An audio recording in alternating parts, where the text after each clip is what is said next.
Matchday Live on Wolves TV.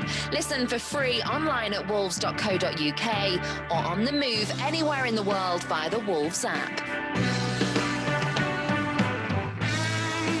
Neves brings it down on the volley. Oh, you must be kidding me! Ruben Neves has just struck a sensational goal. Oh, it's headed in. It's the Adnan Donker who arrives. Oh, the brilliant Belgian in the right place at the right time. Calls it all. That's unbelievable. Jean Martinho has whipped it into the far top corner. Can you believe this?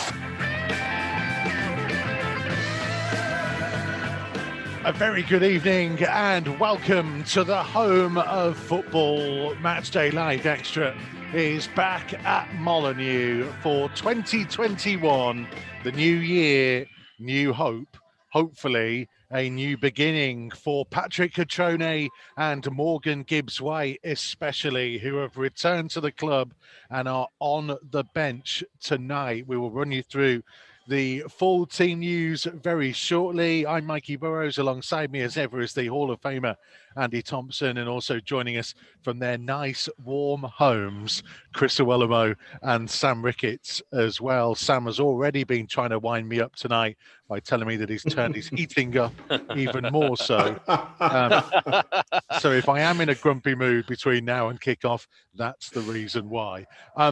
Boys, we'll get to the returns of Cutrone and Gibbs-White very shortly, because it's going to be fascinating to see how they go from here on in. But I guess starting with you, Tomo, some reflections on Brighton last time out, 3-1 up at half-time, and then a second half to forget, really. Yeah, it is. So look, and we don't want to say too much about it. So look, very comfortable and played really well in the first half. Got into a convincing lead, 3-1 up. So looked like it was going to be more goals in the second half for us, and then to give away the penalty in the time that we did, was it 20 seconds or so, really put us on the back foot. But look, I say, I suppose you look at the main thing, at least we come away with a point if you're looking at anything, but from going very comfortable in that first half to throwing it away in that second half, so it was a bit disappointing to say the least.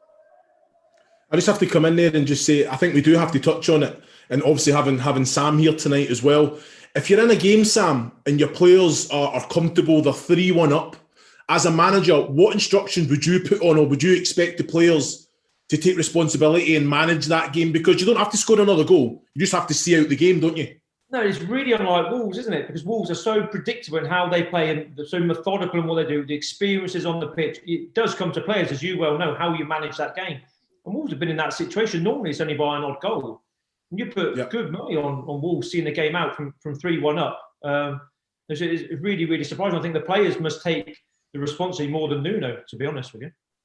No, one of the issues, though, Sam, it was that, and it's part of the reason why Cutrone and Gibbs-White have come back, is that because of the injuries that they've had, they had very little options. You know, pretty much everybody on that bench, barring Max Kilman, and Kilman's only played effectively 20 senior games, were under 23 players. From the manager's point of view, you're turning around and going, well, what can I do to change it? And it's inexperienced players. That's a tough position to be in. Yeah, we spoke about this a little bit last time I was on. That, to be fair, Nuno's done amazingly well, because he's basically getting 11 on the pitch who are decent players. And you look at the bench and you're thinking, you wouldn't fancy like starting many of them, to be fair. Like Owen Otosui's worked his way in a little bit and made a few appearances, but other than that, like you said, there's no experience on there, but the players on the pitch were good enough. Yeah, so look, when we was at the match last week, players. Yeah, he froze it. Sorry. But when we were looking at it, Mikey, so look, how many times did he turn around and look at the bench and then just, without shaking his head, so like he never really picked anything? As he said there, there was no real options for him to put onto the pitch what was going to help him. But one of the issues, though, Looms, is that, you know, they finally started scoring goals. They got 3 goals in a game for the first time this season. The issue has been, all of a sudden, keeping them out. They haven't kept a clean sheet since they played Crystal Palace here in October. And you look at it, and all of a sudden, and Michael Kiley raised this point after the game, and it's similar to what happened at Burnley just before Christmas. Set pieces has become a little bit of an Achilles heel for them at the minute. Well, set pieces are an important part of the match. It's defending. It's they're very difficult to defend against. But you've got to remember we're in a very much a transitional period. You know, we're seeing a 4 at the back, a 3 at the back, a 5 at the back. Nuno's putting pressure on the players because he's wanting more goals, and it's not quite worked out that way. There has been injuries. This is something that all managers and all squads have to deal with. If you turn around and you look at the bench and you think, you know what, I don't have changes, then there has to be something looked at with recruitment, because that depth of quality has to be there. You're in the best league in the world, you know, and I know that Nuno, and he's been absolutely amazing. He's brought in the right players that has the potential. He's made them probably surpass that potential. But when there has been an injury, and Jimenez is a massive blow, there isn't a like for like, there isn't someone that can come in and do that, then you have to then look at others stepping up. Neto stepped up. Pedence's done his bit. You know, I think Fabio Silva's stepped in and he's done okay. You know what I mean? He probably should have a couple more goals, but his link-up play, we need that person that's going to go and be aggressive. Cutrone coming back, he fits that bill. You know, he was very unlucky that he had a run of games, but then he was getting chances and not putting them away. He just needs a run of games. He'll get his goals. He's on the bench tonight, but like you say, Fabio Silva, for me, if he's given the right service, he is quality. You can see the touches, his movement, you know. So I guess it's when you look at the defending side of it, when you do put all your eyes on, can we score more goals? Can goals come from defenders? Can they come from all areas? Then maybe you take your eye off the ball a little bit defensively, and it has to be a balance here. You can ask Sam that, but it has to be a balance. You have to look at it as a collective. Just before we get on to more about Cutrone and Morgan, Tomo, I wonder how much the element with set pieces is down to the fact that there is no Jimenez, there has been no Dendoncker, and when you go down to effectively 4 at the back, two central defenders rather than 3, you're suddenly lacking those key players that you use at set pieces to go and head the ball. Yeah, it is. And Jimenez, how many times has he cleared the ball from that near post with his head in? Dendoncker is brilliant in the air as well. So like you're missing 2 big players for you, and I don't mean just physique as well, but you're missing 2 players who would definitely be winning that ball in there. And again, we saw every set piece against Brighton last week, and it was a danger. They've got the equaliser from it as well. They've just been warned just before that. I think it was Webster who hit the crossbar, but we've got to do something about it. We've got to try and get that sorted, because it's a big part of the game. And we've got to make sure that we do defend set plays, because before it's never really been a problem. But because you've lost 2 of your big players, not just aerially, but like on the pitch as well, it's a big blow to you, and they've got to sort it out. I think it's something that he will definitely have looked at after last week. Tom, but you know yourself as a defender, you know that's if you look right across the back 4, the back 3, the back 5, those personnel usually stay the same. Yeah, in a team, so that the stability there. Max Kilman's come in, you know, Willie Bothy's come out, Saiss, you know, there's been so many changes. We lost Connor Cody because of the isolation. You know, there's been so many little tweaks. Semedo's come in, you know, Doherty's went out. You know, there's Marshall, you know what I mean? There's so many changes, and that's what I'm trying to say. That affects the understanding, that kind of how can I say the cohesion with those back 3, back 5, back 4, whatever it may be. But also as well, we've said this a few years back about the consistency of playing in the same team week in, week out. We had that when Nuno come for quite a long period of time, and then all of a sudden it's unsettled because of injuries, people not hitting form, and all of a sudden we'd look a little bit unsettled at the back. And look, I know that's part and parcel of football and what we're trying to do. We're trying to evolve a little bit with the way that we play. But again, I'm sure that he'll get it back. I'm sure he's working really hard with the players on the pitch to make sure that we can sort that out. We've mentioned him a little bit, so let's talk about the 2 big returns this week, Morgan Gibbs-White and Patrick Cutrone. It's an interesting situation, Sam Ricketts, in that Nuno spoke after the Brighton game and said, you know, the answers to what we need are within our own squad. And I'm not sure people quite realise that point, that, you know, they are within their own squad. These are 2 guys that know exactly how Wolves play, that know their teammates. They can come and fit right back in. And in terms of January and bringing in reinforcements, it's almost ideal, isn't it, to have two players like that you can just slot straight back in. Definitely, like you said, they know the way Wolves play. That's a big one. So they're coming in, they're familiar with the surroundings, familiar with the players, familiar with the way of playing, and both have a point to prove. Morgan, the loan hasn't gone how he would have wanted it to. Cutrone's come in, didn't really do an awful lot, wasn't here for too long, gone out on loan. So these are their big opportunities now, and both players need to take these opportunities, they're going to get them, because like we said, the number of players which Wolves have got available to them, so they're going to get their chance.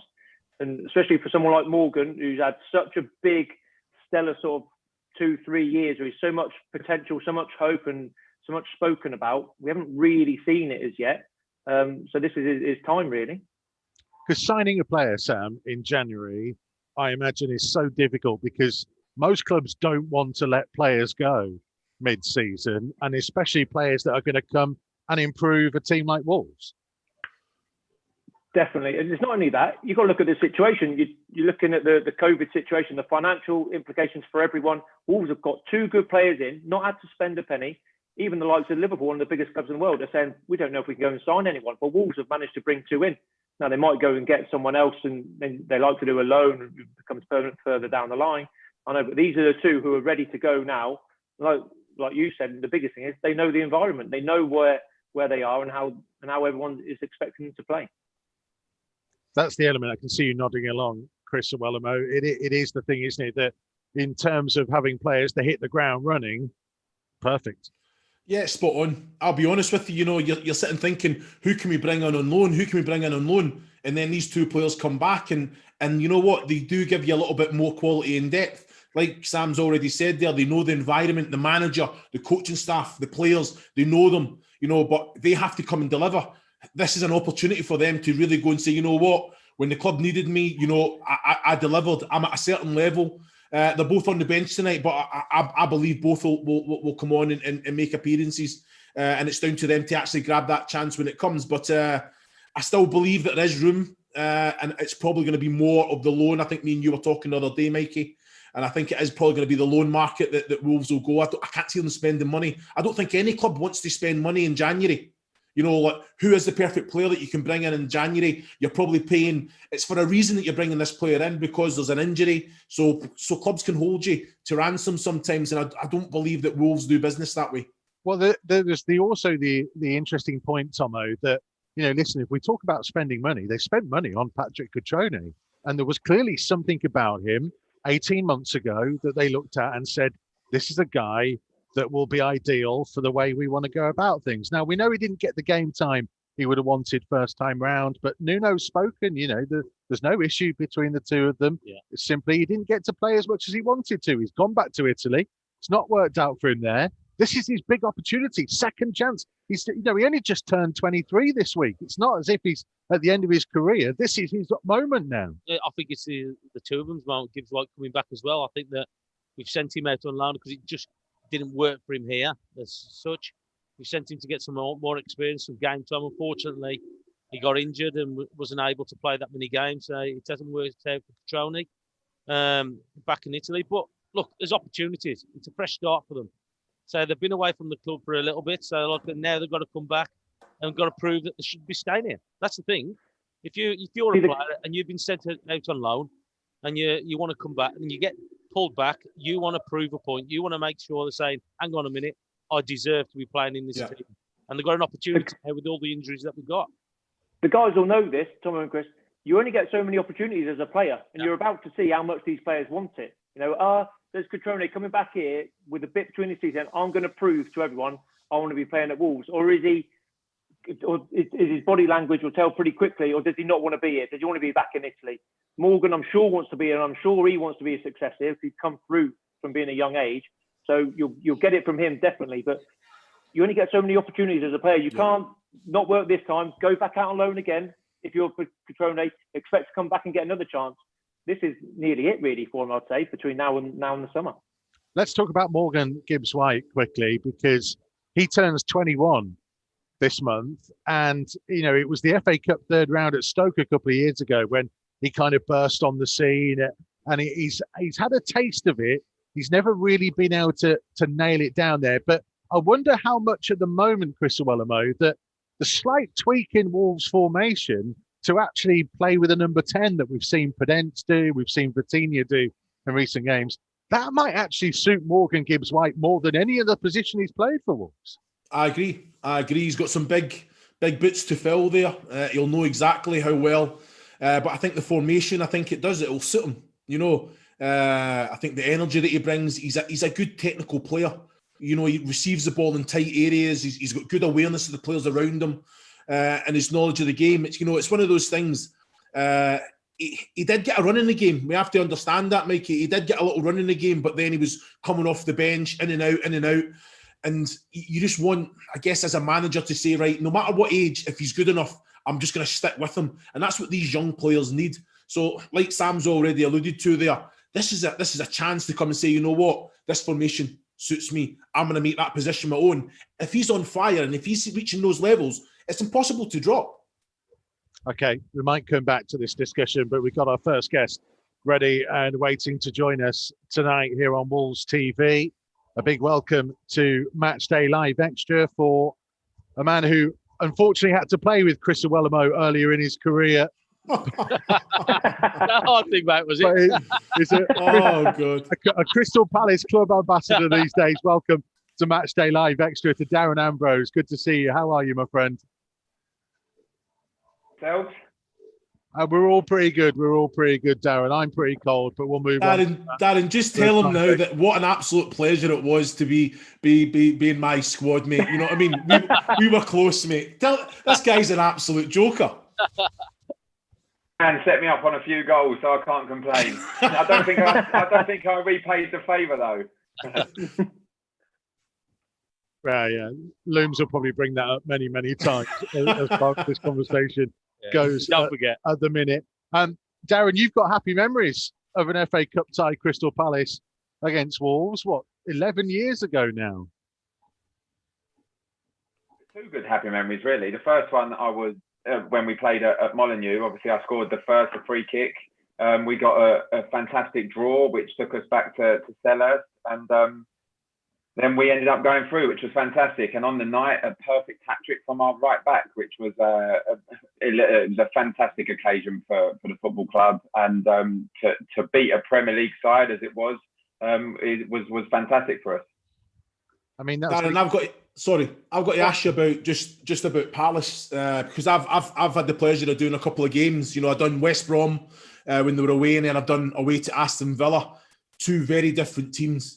It was one of those things. I think they're so reliant on Zaha. I think Eberechi Eze's been excellent and took a lot of that pressure off him. But what I didn't understand, and it's something that I know that the performance on the night against Villa, against 10 men Villa as well, by the way, was just poor. But they've not really kind of answered and came back from that really, or have you seen improvement?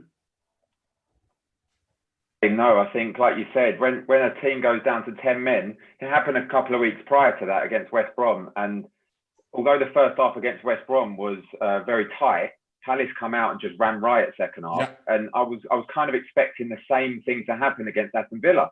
And they just literally, it was like they downed tools. I couldn't tell you what happened that day. And no one played well. And Villa ended up winning convincingly, which was really strange. Playing against 10 men for an hour, as you know, to come off and lose by such a margin was an awful result for Crystal Palace.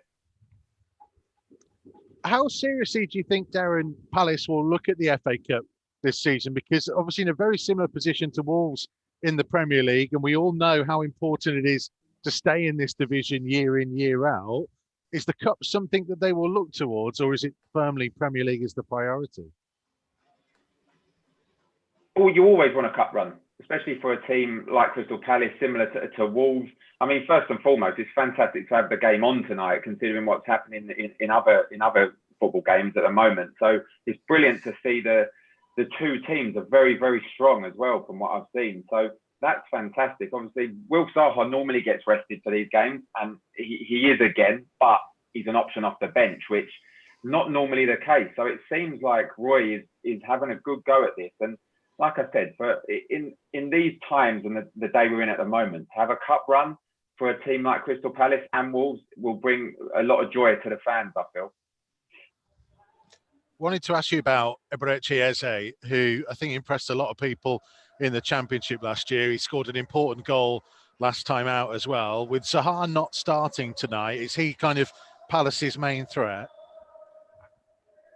I think even if Wilf was starting, I think he'd still be a very, very big threat for Crystal Palace. I think I interviewed the lad a while back when he first signed, and humble is the word I use. He is the most down-to-earth guy, and he just loves football. And you know what?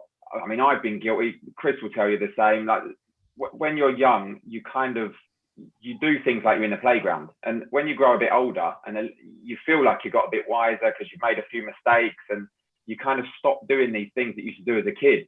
I don't think he'll stop. I think he plays like he's in the playground, similar to Zaha. I think it's been a big, big help that Zaha stayed. I think because if Zaha would have left in the transfer window in the summer, it would have felt like a direct replacement. And I felt that would have put a lot of pressure on the kid. But Will stayed, and he can just play with freedom now. And he is an absolute joy to watch. And I can see many, many more goals and chances and things created from him like he did the other game. What's your gut say tonight? Wolves won the game quite comfortably in the Premier League back here in October. It's going to be very tough. It's going to be a tight game. I'm hoping it ends in 90 minutes one way or another. No one wants extra time in today's day and age. So you want it to end. This could be finished on something special. I mean, for me as a Palace man, hopefully it is something special from Crystal Palace. But like I said, two good teams that want to get through. You can tell by the teams they've put out. Hopefully it's a good one. Darren, really appreciate your time tonight. Thank you very much for joining us. Stay safe and have a happy new year. Darren Ambrose, Crystal Palace club ambassador, former player as well, part of the Palace team that knocked Wolves out 11 years ago now in a replay. It's an interesting point to make, actually, that in all the FA Cup ties between these two, Palace have only won when it's gone to a replay, and it can't go to a replay this season. So maybe, hopefully, that's an omen to go through. Let's take a look at the Wolves team, because just two changes have been made from the side that started at Brighton. John Ruddy coming in goal, and the fit again, Leander Dendoncker. Tomo, start with Dendoncker. That's a massive boost, isn't it, to have him back? Massive boost in more ways than one. I think his presence on the pitch as well. I think that he's a box-to-box player as well. He's influential in both of those boxes, as I mentioned before. But I'll tell you what, it'll give everybody a lift with him coming back into the side. I think that he's that important now. So he's been consistent. He's been one of our most consistent players all season when he's been playing. And it'll be a massive boost to the rest of the squad. He's a presence, isn't he? He's an absolute presence. You know, like Tomo said, he's box to box, but he arrives in the box at the exact right time. How many times? And you know what? We have all said he should be on so many more goals because he gets the chances, and that's something that needs to be better. He brings so much. But you got Samido, Ignore in the wings, Neto, the balls that are going to be coming in the box. The likes of Adama Traore as well. If he can just be arriving, he has a presence, you know, and defensively he does a job, you know, from, like you say, corners, set pieces, whatever it may be.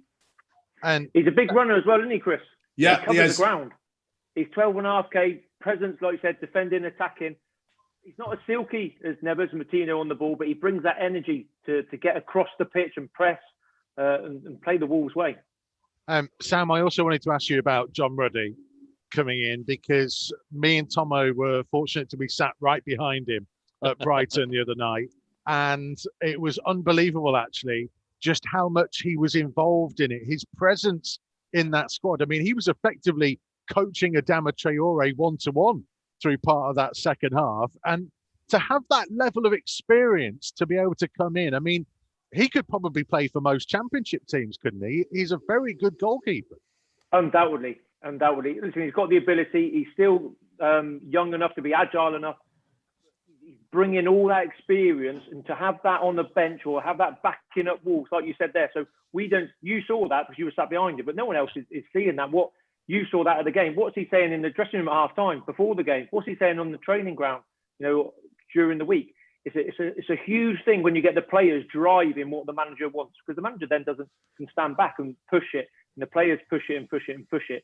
So it's huge, and I think this is his way, Nuno's way of basically saying thank you to him for everything you're doing. I know you're not starting every week, but go on, we'll play you in these games, and he has done for the last couple of years. He's always played the Cups games, and it gives him then something as well to keep training for and keep believing in, because he knows these games are coming and which he's going to play in. Yeah, but he just shows you the passion that he's got for the team as well. So it just shows you that they are a collective and that they want to win things.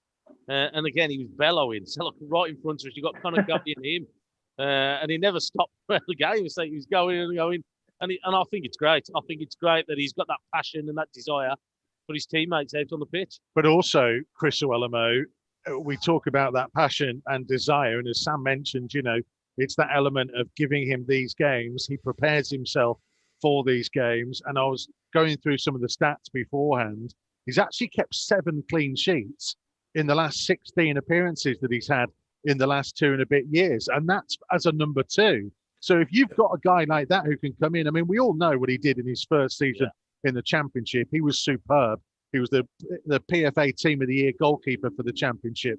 But 31 clean sheets in 61 Wolves appearances is a phenomenal record. It's a fantastic return, and credit to him. He works hard. He's the ultimate professional, but he genuinely wants, and it can filter in that you don't want the player that you're competing with to do well, but he does. Goalkeepers are different from any other position. They're very much they dissect, they reflect on each other's games, they give a little bit of advice, and he's such an intelligent guy as well. But as a manager, he must be an absolute delight. And like Sam's already said there as well, that's why Nuno, he knows that he can throw him in. He's given him something that he can train and play for. But he delivers. Like you say, was it 31 clean sheets in 60 odd games? That's a fantastic return for any goalkeeper, but that's a number 2. So whenever he gets his opportunity, he makes sure that he's doing things right for when it comes. He still just lets everyone know, what, I'm safe hands. You can rely on me, you can count on me. And it's one of them, it's so hard mentally as well, that when you're not playing week in, week out, game in, game out, but he's there, he does it, he's still ticking those boxes. But doesn't that show? And he also knows. Sorry, doesn't that show you how Nuno's got his squad together? That an experienced goalkeeper like him wants to stay at the club. He doesn't want to go out on loan anywhere. He wants to stay here and be part of this team. And that must show you what kind of squad that Nuno's built here, and the kind of spirit that they've got. Well, that's what some of that backs up what I was going to say. I was going to say, how many players are happy to be a number 2? He's going to be number 2 for as long as Rui Patricio is playing or fit. He's never going to get in front of him. How many times does that happen? Someone I see, if you ever, well, you probably never were dropped, or everyone had one in front of you. Chris would have done. But Chris, when that happens, there is always a little bit of you. Listen, I want the team to do well, but there is always that little bit where I want to get on. Especially for you, I want to score. Yeah. And he seems to have just accepted, this is me. I'm a number 2. I'll do everything else, and I'll just be there for when called upon. He obviously was a big part of the team that went all the way to the semi-finals 2 years ago. Sam, you actually came up against Wolves in that cup run, and then of course you had a fairly substantial cup exploits last season as well at Shrewsbury. It's been an interesting couple of years for you in this competition.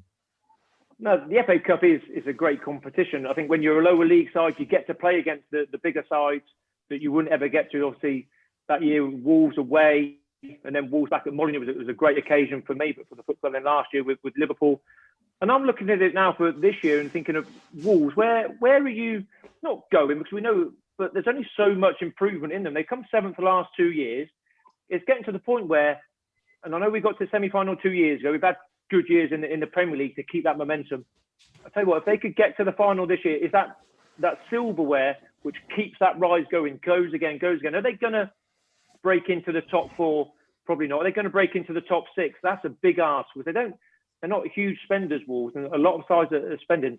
I look at a cup as being the one now which they can go and really push for and try and take that next step and get some silverware. Because if they don't, all of a sudden, I think you start to stagnate a little bit as a club.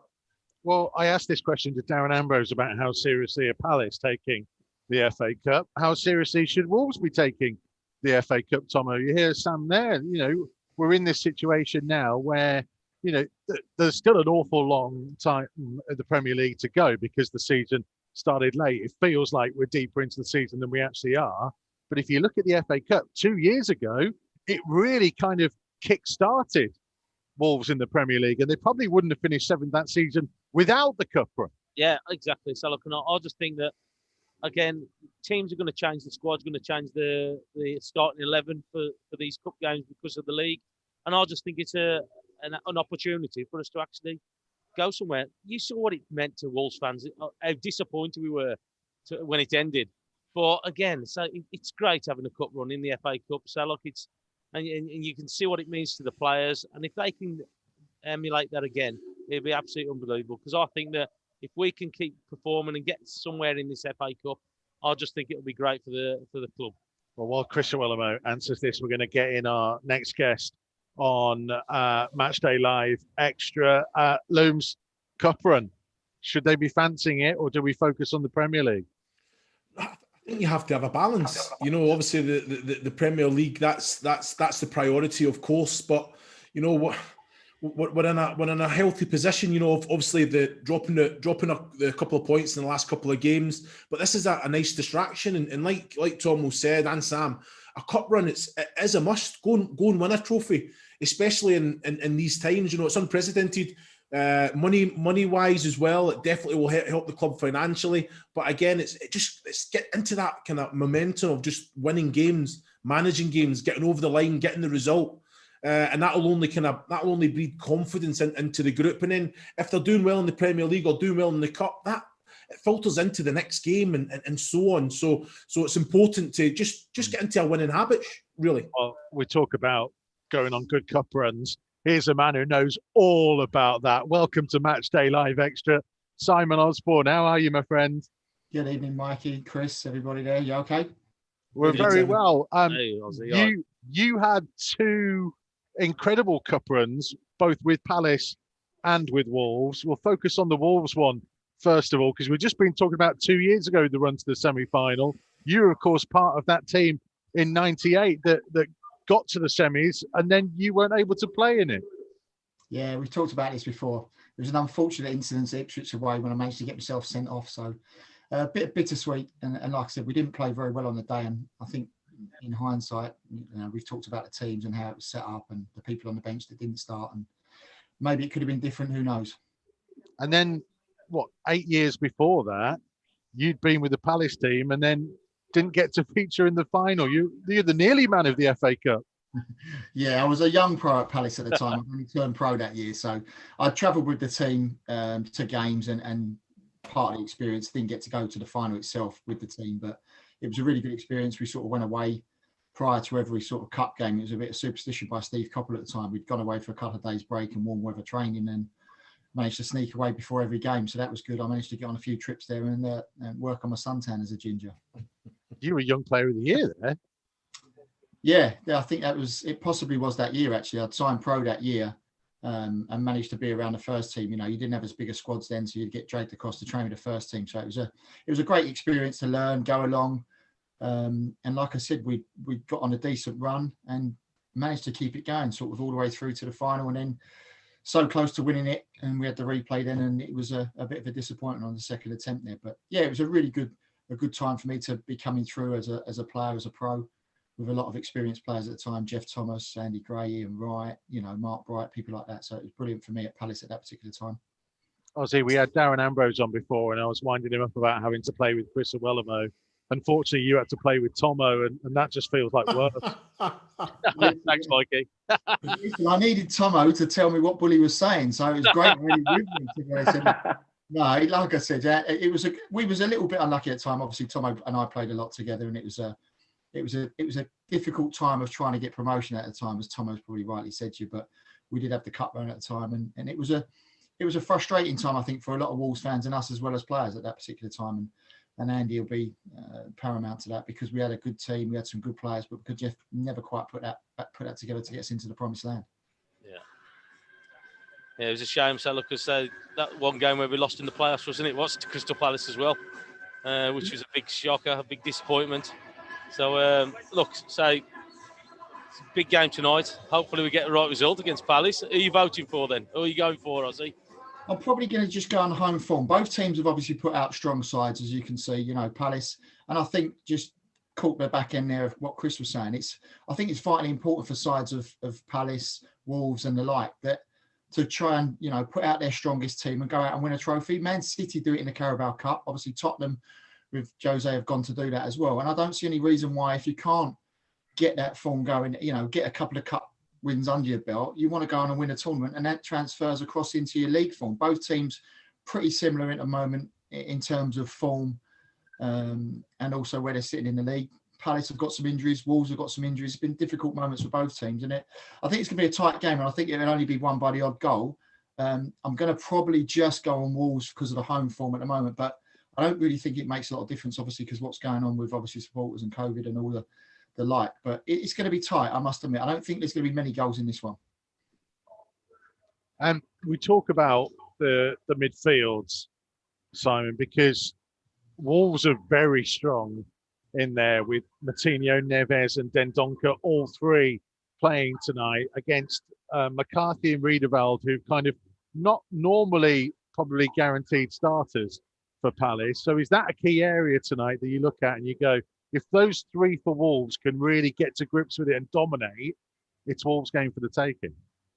Yeah, that's kind of sort of one of the reasons I've looked at that. And obviously what you've got, there's a couple of changes. Obviously, Palace have got a decent up front with Benteke and Ezra and whatever are playing. But I just think if in that midfield battle, the two boys that have come in for Palace are going to find it difficult if the three of them can get going. Obviously, Dendoncker's been out injured for a little bit of a while, but touchwood, he'll come back and do well. And I just think that's where a lot of the times, you know, midfield battles are where the game's won and lost. And I think that will be where it is tonight. And that's the reason I've kind of just aired on the Wolves. The guys have got back into a bit of rhythm. You know, there's been a few murmurings about Moutinho and Neves not being able to play together, and all of that's sort of been said. But that's always what happens when a team goes through a little dip in form and loses a couple of games. But I think, as you said, that's probably the key area at the moment. The two guys for Palace haven't played a lot of football. And I think that's going to be a really interesting battle to watch. Sam Ricketts, where's your key battle tonight?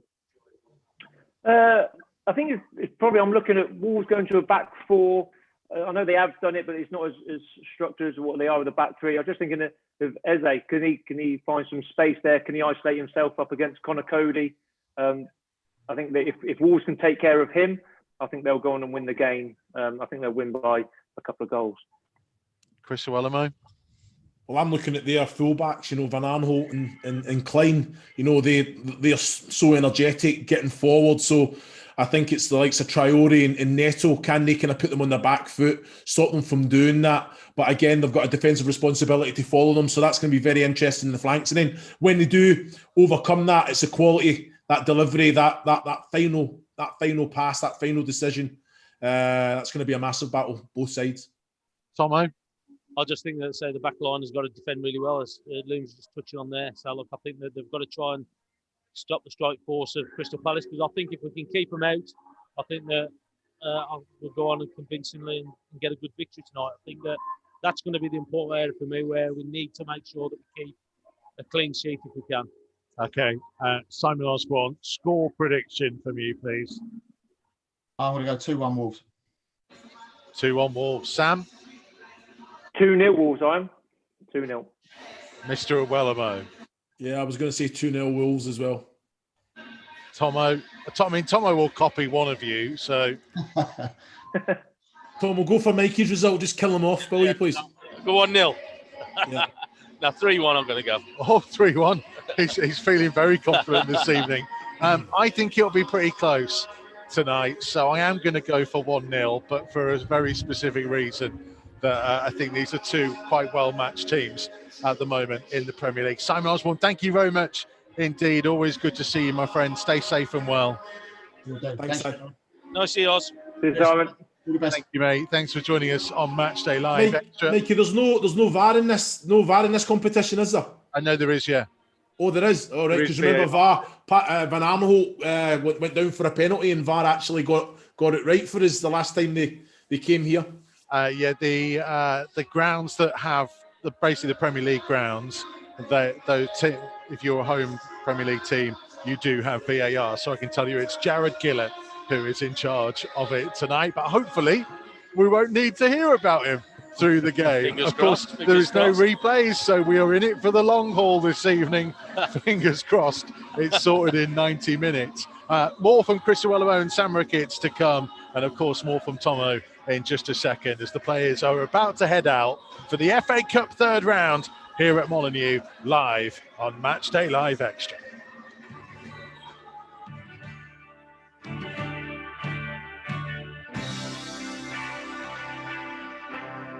Matchday Live on Wolves TV. Listen for free online at wolves.co.uk or on the move anywhere in the world via the Wolves app.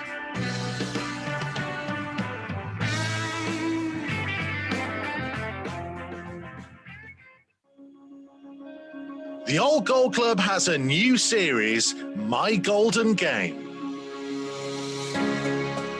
Speaking to former and current players, coaches, managers and fans of the matches that meant the most to them. It's a club who I have in my heart, and I always keep following it. I'd been back to Molineux on a few occasions, and I'd never got a good reception, and that hurt me a little bit. Not that I thought I deserved better, but maybe because of those two games against West Brom, where I scored 4 goals in 2 appearances. Check out the series so far, featuring the likes of Jodian Lescott, Kevin Doyle, Neil Emblem and Dennis Irwin. I was absolutely delighted when they came in from League One, and even more so when, after having a tough first 4 or 5 months, that we were on a bit of a roll and ended up playing in this fantastic game. Old Gold Club, My Golden Game, available now. Wolverhampton Wanderers is a club with a bright future, but also a shining past. See the history of the club we love, from humble beginnings to the present day, in the Wolves Museum, featuring unique artefacts from our illustrious past and interactive exhibits for kids big and small. The Wolves Museum, open Fridays, Saturdays and Sundays from 10 a.m. Book online at wolves.co.uk or visit the ticket office.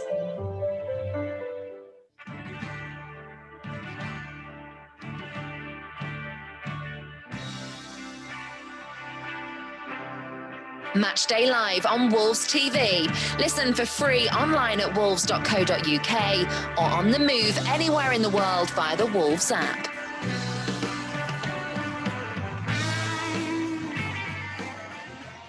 The first home game of the new year and a break from the league for an all top flight FA Cup tie on a bitterly cold Molineux night under the lights.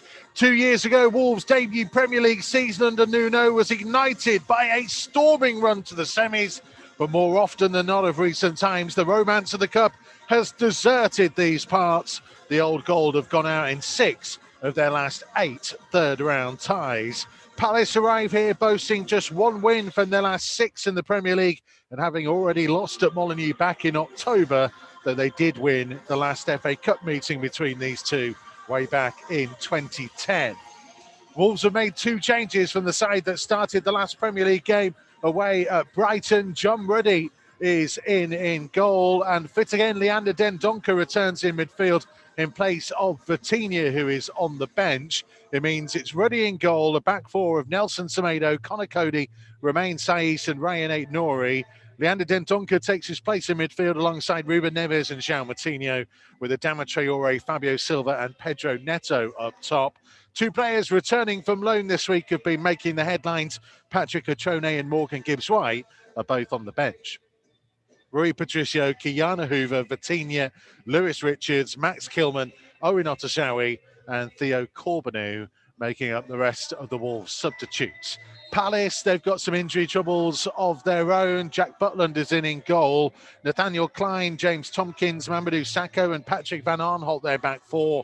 Jordan Ayew, Jaro Riedewald, James McCarthy and Eberechi Eze across the midfield. Christian Benteke and Michy Batshuayi are the 2 up top. On their bench, Vicente Guaita, Joel Ward, Luka Milivojevic, Cheku Kouyaté, Andros Townsend, Wilfred Zaha, James MacArthur and Tyrick Mitchell, with Palace only being able to name 8 of the 9 possible allowed substitutes, given the situation that they currently find themselves in. So, Wolves against Crystal Palace. Wolves so often have come up against Premier League opponents in the third round of recent years. That might explain why we've not got a great record at this stage of the competition. But records are there to be broken. And as we found out 2 years ago, a cup run might just get things moving. Yeah, so exactly. And we've seen what it meant to the club, the fans and everybody else associated with the club. That it was a great experience, great time for them. The countdown is on the big screens in the 2 corners of the stadium. Palace ready to get us going. David Coote is our referee, and he is just going to check both goalkeepers are happy, blow the whistle, and every player will take a knee before we get started for real here at Molineux this evening. So underway in the FA Cup, the world's oldest domestic cup competition. Wolves last to the final all the way back in 1960. Many teams have tried since then, not being able to make that final step. Maybe the 2020-2021 vintage will be that team. There's Neves back to Aït-Nouri. Wolves in gold shirts, black shorts and gold socks, defending the Sir Jack Hayward South Bank away to our right-hand side. Attacking the Stankolis North Bank away to our left. Steve Bull stand on the far side. Adama Traore is in front of now as he plays it back to Neves. And we, of course, sit at the front of the top tier of the Billy Ray, just to the side of the director's box as Aït-Nouri finds Neto over the halfway line. Down the Wolves left. Aït-Nouri closed down by Klein. It'll be a Wolves throw. Palace in the blue and red striped shirts, blue shorts and blue socks. Yeah, a good little bit of possession from Wolves there. So, like, you can see the formation that Crystal Palace has set out. So they're trying to just prevent Wolves from playing from the back, especially with that 4. But they're looking quite comfortable with it. And they're putting a lot of pressure on Crystal Palace at the moment. Aït-Nouri's back heel, out of play by Riedewald. And that's Ray Lewington down there in just the shorts. Brave man. Brave man. It's Fabio Silva back to Aït-Nouri, who's passed it straight in field and straight to Michy Batshuayi, but he recovers enough to intercept Batshuayi's pass forwards. Dendoncker. He missed the last couple of weeks with a knee injury that he picked up, was diagnosed on international duty, that he'd been struggling through with. Ended up coming off at half-time in that Chelsea game. Yeah, he's been a big player for us this year, hasn't he, in that midfield area. Big loss. He's a magnificent player as well, Leander Dendoncker, and it shows that value to the team. And he's been missing. Saiz having a good spell of things at the minute, certainly goal-scoring wise. Not quite on the money with the pass forwards to Fabio Silva. Butland playing it out short to Saka. Yeah, he's just gone through a pearl patch, hasn't he? So, like, everything that come into the box, especially that first half last weekend, just seemed to find him. And he finished off with that great header for the first. Sacco under pressure from Moutinho. All goes all the way back to Butland. Short to Tompkins, who turns and plays it forwards to McCarthy. Across to Sacco. Well, they're seeing plenty of the ball early on as it goes forwards into the feet of Benteke. Trying to work a little 1-2. Cody slid in and Saiz first time finding Dendoncker. Wide to Aït-Nouri. Over the halfway line at pace he comes. Wide to Pedro Neto. Neto being shown in field. Palace maybe will have been keen to learn the lessons from their defeat here at Molineux only a couple of months ago. And Wolves got so much joy in the wide areas that night. Yeah, they did. They were very comfortable, wasn't they? And already they're trying to get it out wide. Yeah, Neves sweeping, lovely ball out to Aït-Nouri, who capped his Wolves debut with an early goal that night. And he's got a free kick here midway inside the Palace half. Neves getting on with things quickly. Dendoncker, couple yards in from the left-hand touchline, back to Neves. Going to switch the play across the centre circle for Semedo. It's got Traore out on the touchline. Here is Adama Traore. And to try and set off at speed. showed a little bit too much of it to Eze and ends up fouling in a free kick given Palace's way. Yeah, so look, I don't know what it is, so look, but just at the minute, there's that hesitation in his play, Traore. I'd just like to see him when he does get the ball, just to set off, just be sharp, because he seems to just give opportunities for the defenders on midfield there, players, just to get back at him a little bit. Butland with the free kick for Palace. Rob in Calgary says a good cup run would help our confidence no end. From Rob and the dog on the couch. We both think 2-0 today and then kick on in the league. Foot in by Saiss on the edge of his own penalty area, and he was clattered into. Free kick going Wolves' way.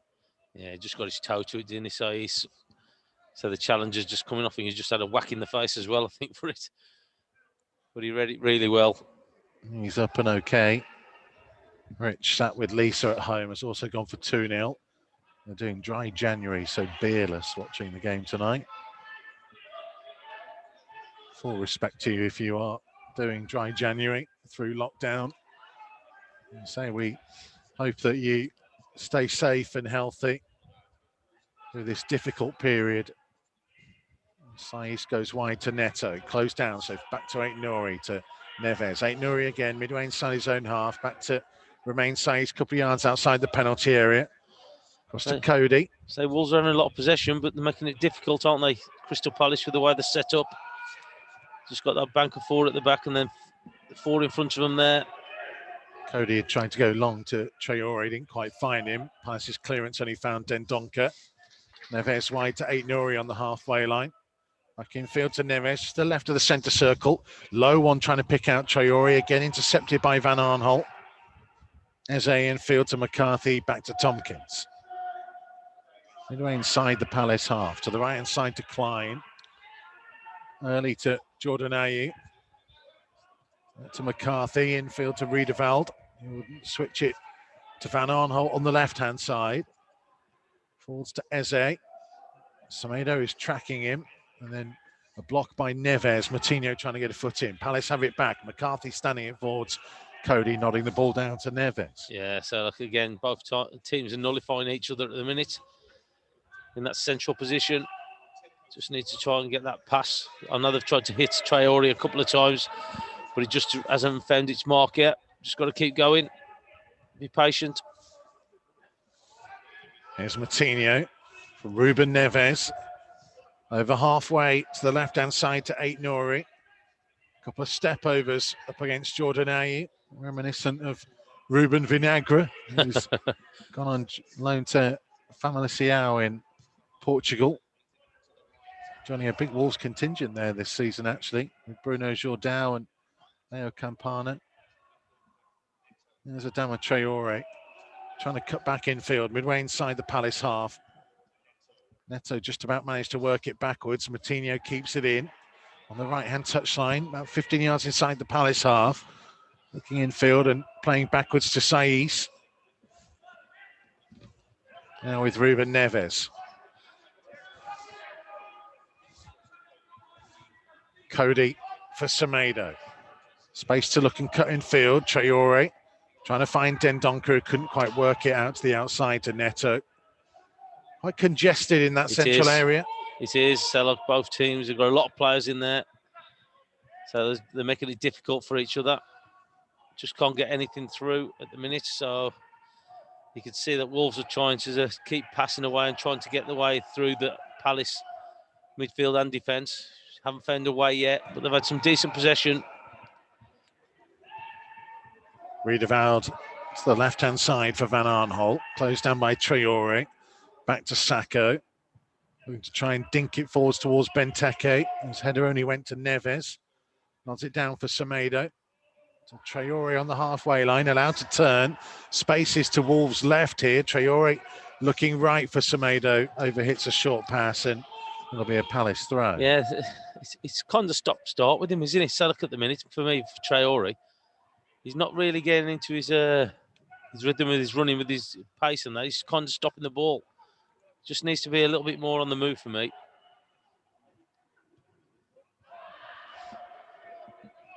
Cody picking up on the ball deep inside his own half, across to remains Saiz to his left-hand side for Aït-Nouri. Just feel like it needs to be a little bit zippier.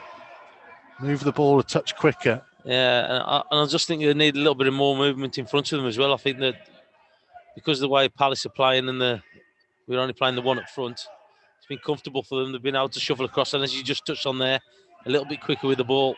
There's Aït-Nouri down the left-hand side, trying to get things moving sharper. Finds Neves in field, who turns and pings the ball out to the right-hand side to the chest of Traoré. A couple of yards from the penalty area.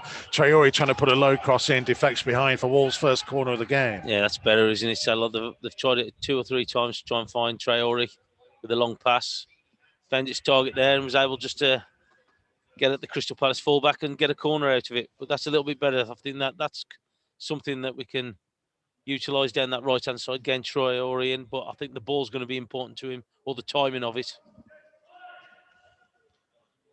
Pedro Neto stood over the ball, left-footed from the right-hand side. He does have Moutinho over there short with him, 10 yards from him. He'll go short to Moutinho, who whips it in. First time right-footed. It was just over the top of Dendoncker and headed clear with Jordan Ayew trying to bring it forwards.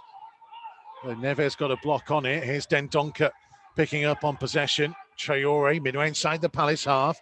Infield to Moutinho, looking for his options to his right. First of which is Semedo. He helps on its way to Neto, who cuts in on his left foot, 25 yards from goal. Now looking to try and switch it back to the left to Aït-Nouri, who miscontrolled. And that allowed Klein to slide in and then plays it off Neves for a Palace throw. Yeah, a little bit clumsy there from Aït-Nouri. So if he controls that and concentrates on the control, he's got a good opportunity to either go past him or to actually deliver the ball into the box. Just got to concentrate, take a little bit more care with it. Yeah, maybe just took his eyes off things.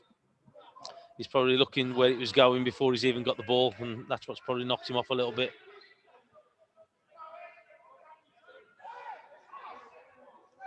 Throw into Wolves on halfway.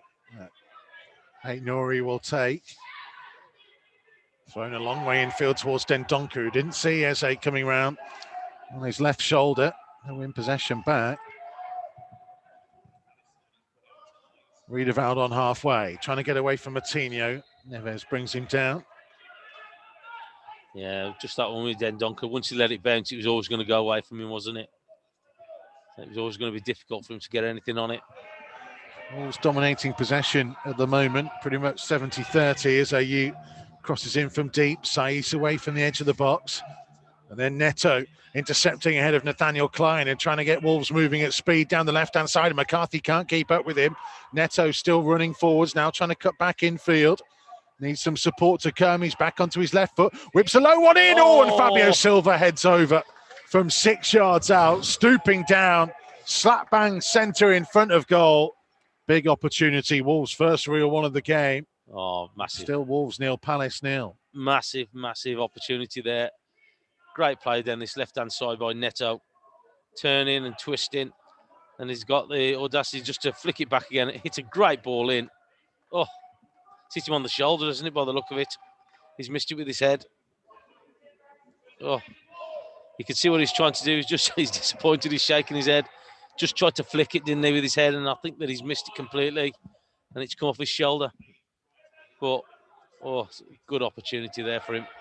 Pretty much all made by Pedro Neto. That's his reading of the play.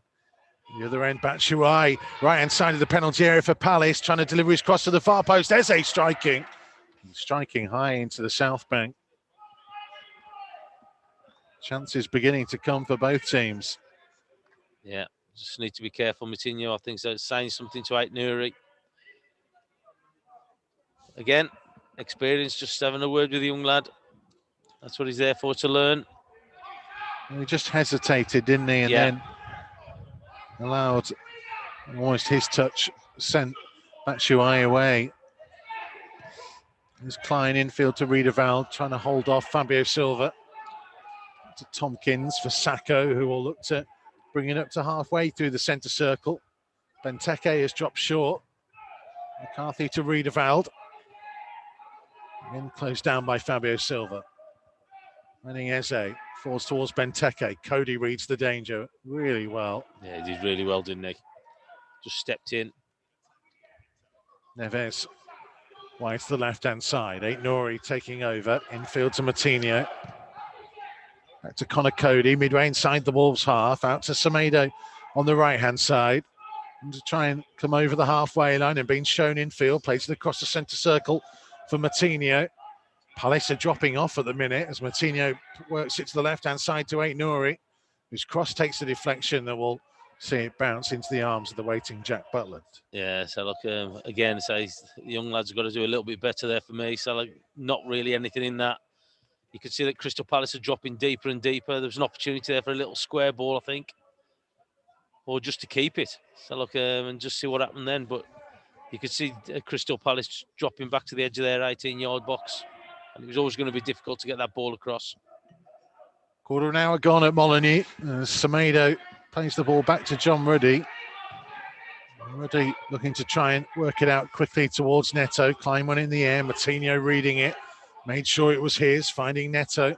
Back infield to Neves. So if he looks up, Traore's in a lot of space. Or will find its way to Adama Traore. Semedo going past him on the overlap. Traore setting off on his own. Two Palace players with him for company. Traore towards the byline, managed to dig his cross out. He was off the head of Tompkins before it could reach Dendoncker.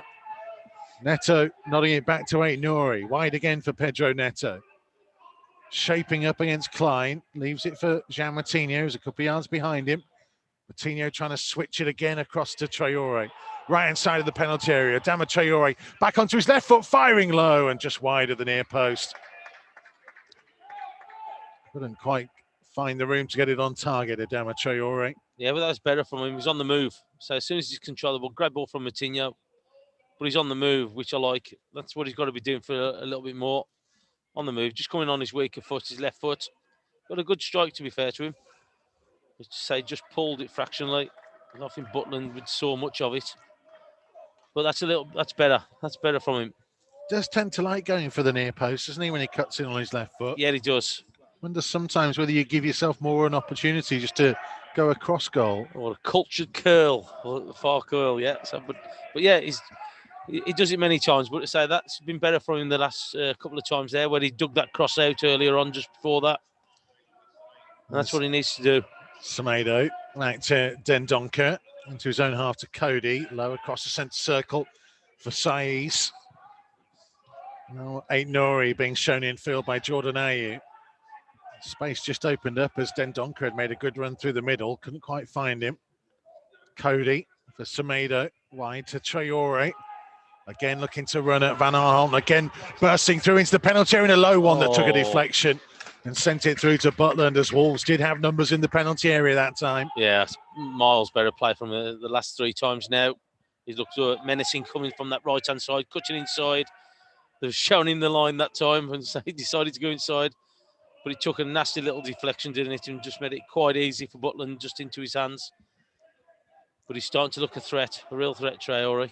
You like seeing that as well, don't you? The idea that if they're going to show him inside, well, I'm more than willing to cause you problems on the inside or the outside. Yeah, exactly. Thank you very much. Just take it. So look, and that's what he's got to do. But the thing is, though, with fullback playing against him, if you give him too much either way, you're going to be in trouble because of the pace that he's got. He's gone. Free kick to Palace, 10 yards inside the Wolves half that Fabio Silva was stood right next to. I was going to say he was about a foot away from him. Tompkins to take. Benteke and Batshuayi will be the main targets. It's towards Benteke, who nods it down. Saiz in front of Batshuayi, nodding it to Cody. And Neves completing the clearance. Semedo won't be able to keep it in on the far side, though.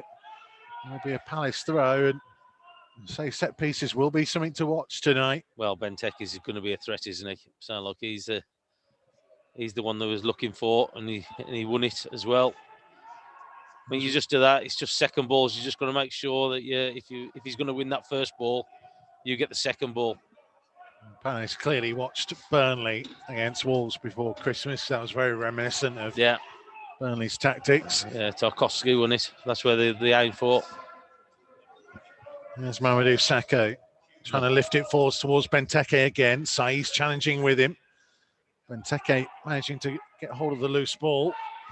To McCarthy, out to Klein, midway inside the Wolves half, 10 in from the right-hand touchline. Backwards to McCarthy.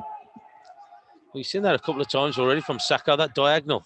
Benteke just pulls away from, well, the defender. It was Saiss that time. Saiss did pretty well against him, but they've looked at that diagonal from the back a few times now. Here's Klein, McCarthy. Across the centre circle for Sacco. Towards Batshuayi. Back to Sacco again on halfway. Palace, no doubt, having a little bit more possession now. There you go. There's that ball again. Looking for Benteke again. Saiss dealt with it okay, and Wolves are going to get a free kick for a challenge on Moutinho. Wolves still dominating the possession as far as the stats go. 66-34. 2 shots to, or 2 efforts on goal, I should say, to Palace's 1. Fabio Silva headed the best of them, really. Yeah. Saiss to Aït-Nouri on the Wolves' left. Still inside his own half. Backwards to Saiss again. Cody. Saiss once more. Ruben Neves has dropped deep. He will look in field to João Moutinho. They're just trying to prize Crystal Palace here, but they're having none of it. They're just leaving it to the front 2 of Crystal Palace just to chase everything. The 2 banks of 4 are staying where they are. They're not coming out. Moutinho back to Saiss, trying to ping it towards the right side towards Semedo, who's just about got hold of it here. And Semedo driving up to the edge of the box and striking low, and it was a good save. Low to his left-hand side by Butland. And they've just about worked it clear, but only as far as Dendoncker, right-hand side of the box. Low one, it's going to come to Traore. Traore trying to find room. His shot is closed down. Fabio Silva trying to keep it alive. Turns and strikes it and plucked out of the air by the waiting Butland. Yeah, a good bit of play, wasn't it? So that's some great play. But what I did like as well, after the shot come in, was actually following him for the rebound. And how many times did we say, have a gamble, have a go? Fabio Silva there. Oof. Just watching the replay again. Butler nearly picked it up. Yeah, there's a little touch from the defender as they tried to stop it going out of play. Oh, he just stopped it with his hand. Semedo clearing the ball forwards. Van Aanholt back into the Wolves half. Neves early up to Fabio Silva. Did well to find Traore, but Traore couldn't keep hold of it. Moutinho trying to get a foot in. McCarthy back to Klein. Here is Sacco to Tompkins.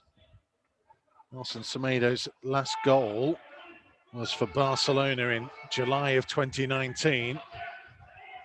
So in this first, 20 minutes or so, 21 minutes, hasn't had much to really do Semedo because Traore in front of him has done the most damage. But if they can get the 2 of them actually causing a problem down there, it's going to be difficult for Crystal Palace to stop them going forward.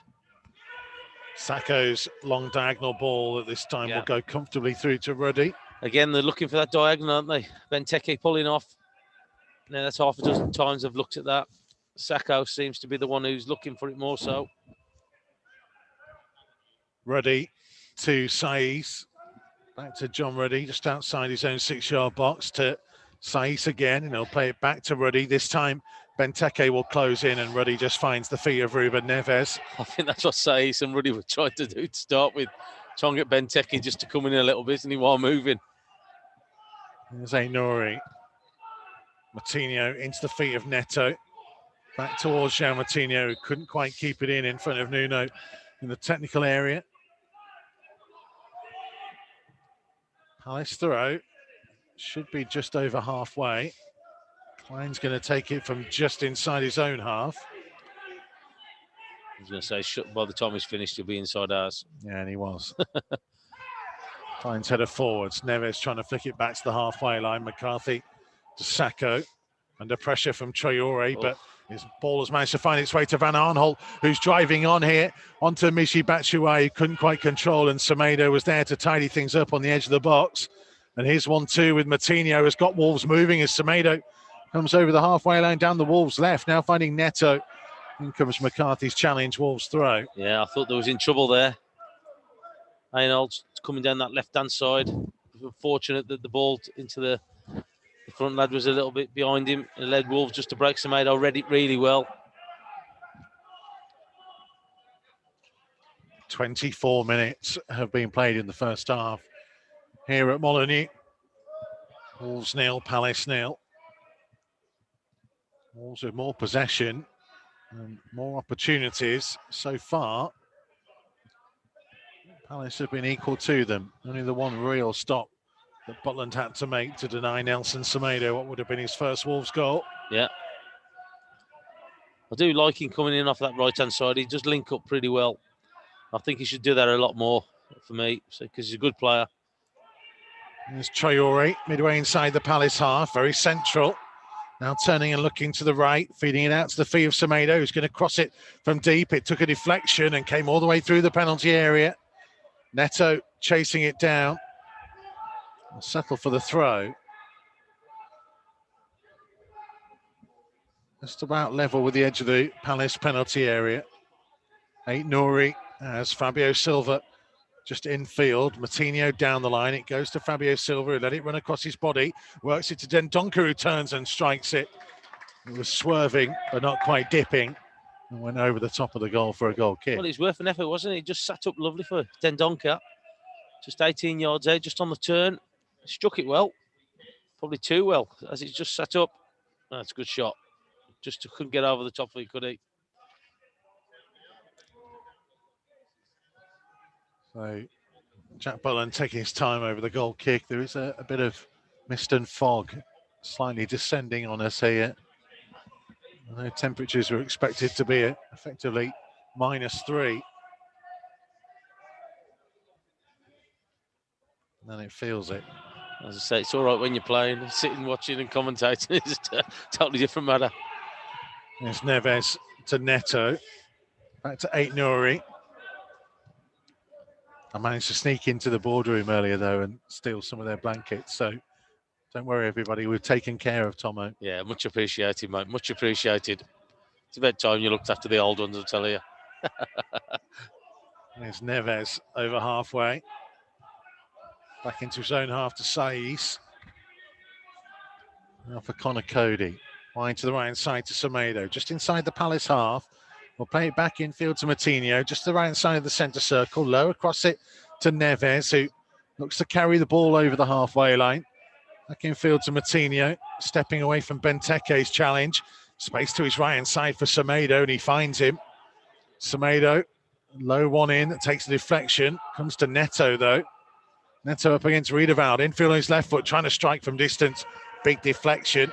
He's going to stay infield as Klein gets there ahead of Fabio Silva to Jordan Ayew with Aït-Nouri at his back. And Aït-Nouri sticks to his task, puts the ball out of play. Palace throw. Yeah, he did well there. So he was pretty patient, because I thought for a second he was going to give away a foul. Just stand up against him, and he did that. Just able to just defend it and put it out for a throw in. But again, so look, it's always going to be a learning curve for him, and he's going to have it learning off some of the experienced players who's out there with. Neves to Semedo. Now to Adama Traore on the right, looking to drive at Van Aanholt again, getting towards the byline, manages to dig his cross out this time. Again, it's a little bit too deep, over the top of everybody. And Nathaniel Klein clears the ball out of play. Again, he's looking more and more a threat, isn't he, Traore? He's digging out some crosses, he's putting them in there. Just a little bit less on them. Yeah. I'd just like to see probably another body in there. I know it's difficult for people to catch up with Traore, but I'd just like to see another body in there and help Silva. There's Ruben Neves. Wide again to Traore. Midway inside the Palace half to Semedo. Twisting and turning, but closed down by Riedewald. Out to the feet of Traore, who flicks it down the line. Semedo had continued his run, but across came Van Aanholt. Under pressure by his corner flag and ends up conceding a throw.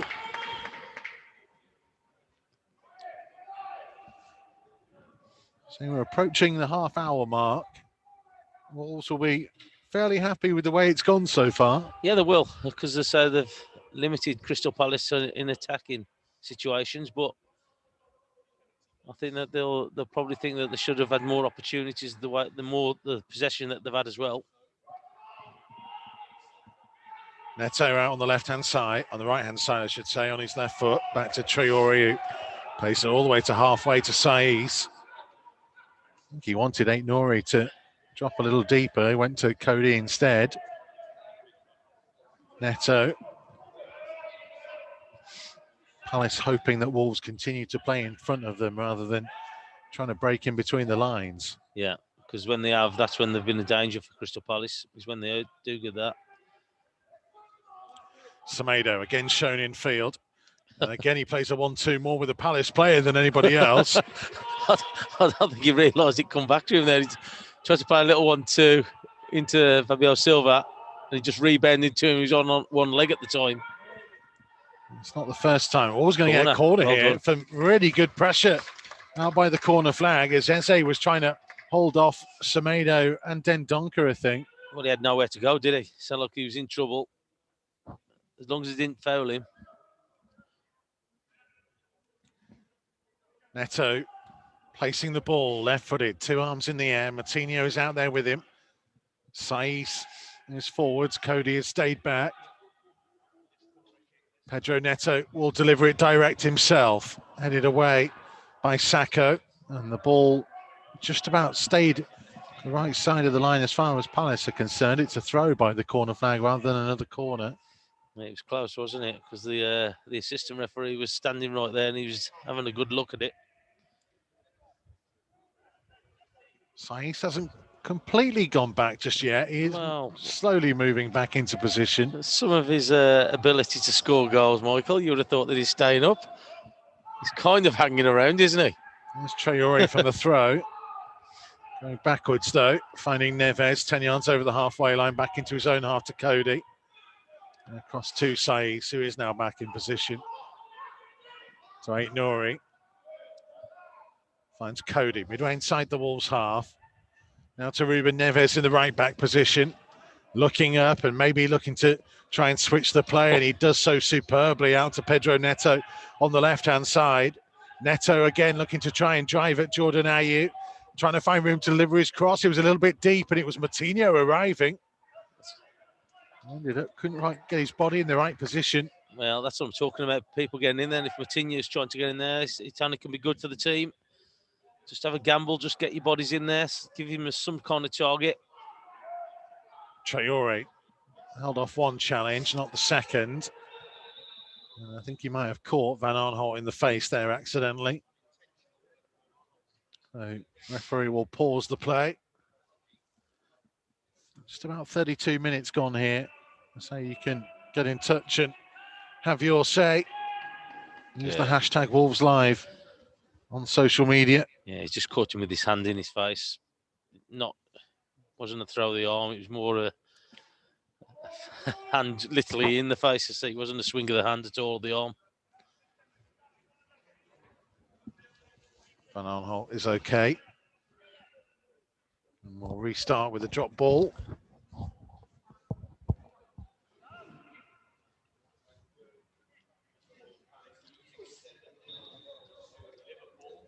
So here's Butland to get us back going again. Wolves 0, Crystal Palace 0. Just over 10 minutes to go until half-time. As Butland launches the ball downfield, flicked on by Benteke. Cody's header inside to Saiz, who on the half volley smashes it downfield. Yeah. Traore is quick, but not quite quick enough to catch up with that. That was like a rugby kick for touch, wasn't it then? So a great strike from him.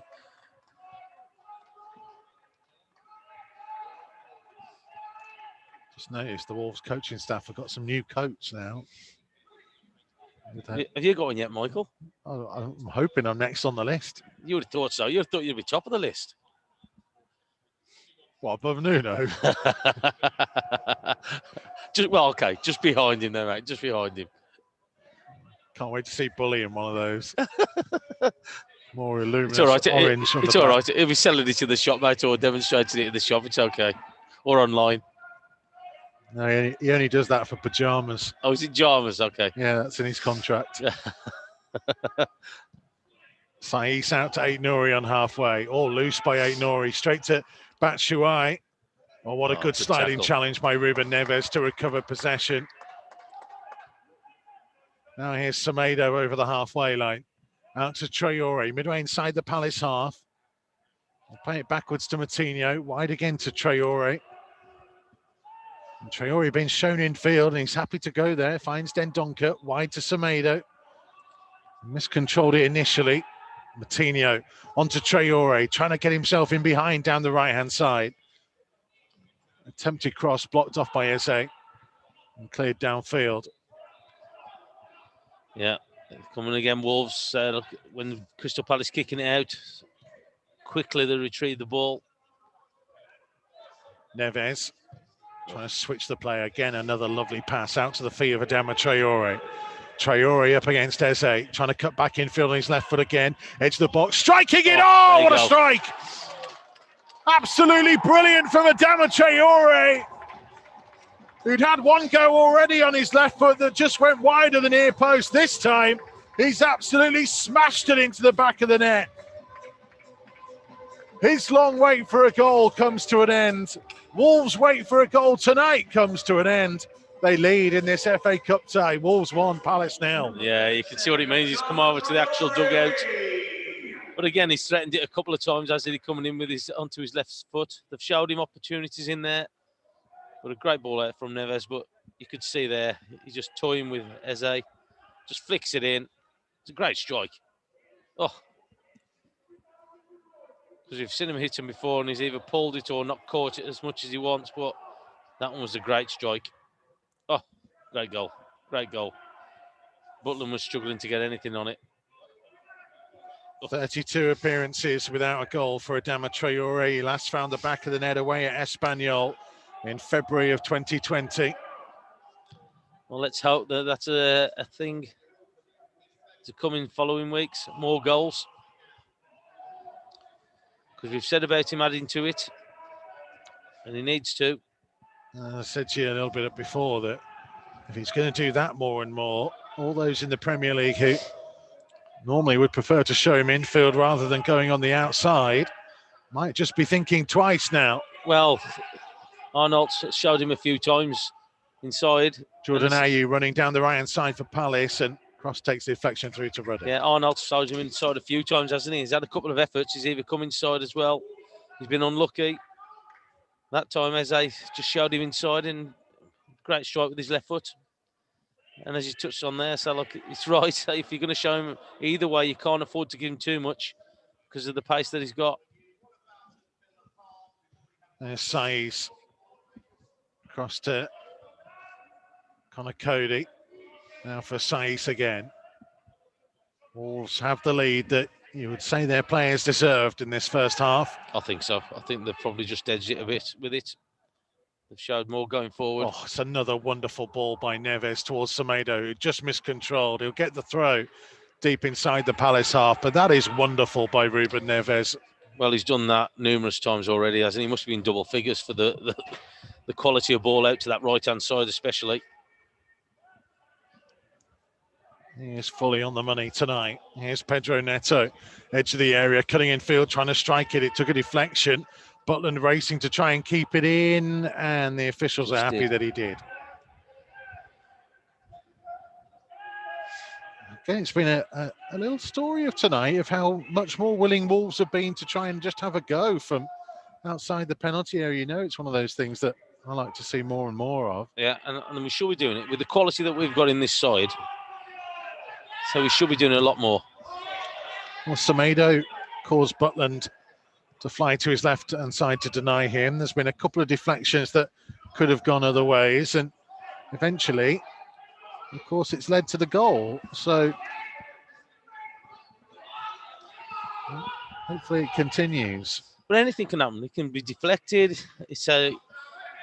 Gives you opportunities to push up the field. I said, look, before that as well, we said Semedo as well, where the Butland's just brought it out. We had a little bit of a gamble.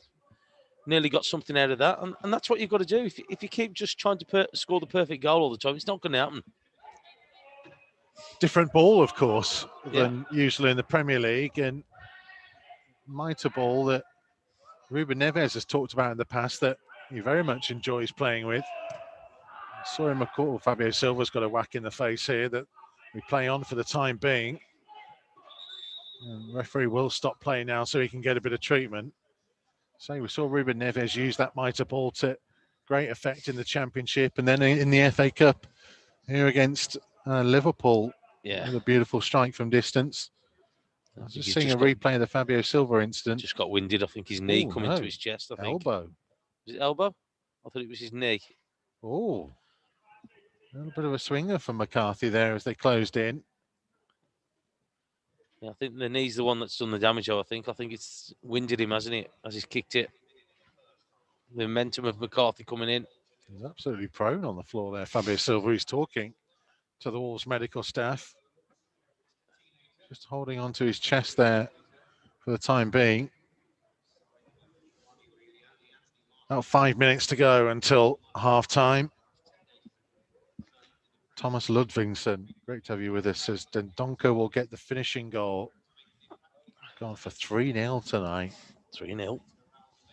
So send us your thoughts. Use the hashtag Wolves Live on social media to get in touch.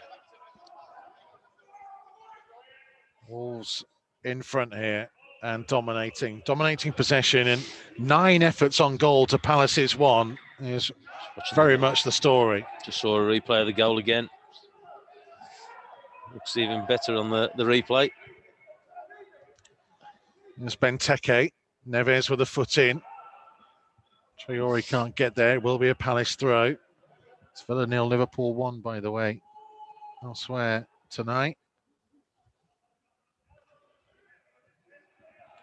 Just about 4.5 minutes to go until half-time. Close down. Batshuayi on Connor Cody.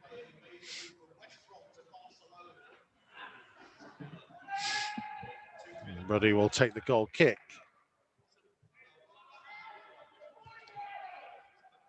Neves to Semedo. Semedo to try and bring the ball over the halfway line. Good run by Semedo, just closed down in the end by Sakho before you could try and play it on for the run of Fabio Silva. But I think that's something that we want to see more of when they're running with the ball, because he's quick, he looks comfortable running with it. He was unlucky with the final pass to Silva, but I would love to see more of that from him. As I said, he's definitely got that in his locker, hasn't he? That link-up play going forward. Lots of you getting in touch on the live chat on the YouTube stream of our Matchday Live Extra. Jeffrey said brilliant goal. Another one predicting Dendoncker to get the next one. Rudy's predicting Fabio Silva to get the next. Adrian says Adama, what a strike. It certainly was impressive from Adama Traore. You wouldn't have thought that he hadn't scored for 30 odd games. Well, if you're going to show him inside and give him that much space, he's going to exploit it. Saiz for Neves, midway inside the Wolves half. Back to Connor Cody. Now for João Moutinho. Last couple of minutes of the first 45. There's Adama Traore allowed to turn and face up towards the Palace goal and cut in field, but Jordan Ayew tracked it and spotted the pass that was meant for Neto. Neves tracking with Jordan Ayew this time though, and Aït-Nouri playing it back to John Ruddy. Yeah, good positioning from Aït-Nouri though. So he got himself into a position, if he did miscontrol it as he did, that he would get the ball. So that's well done by him.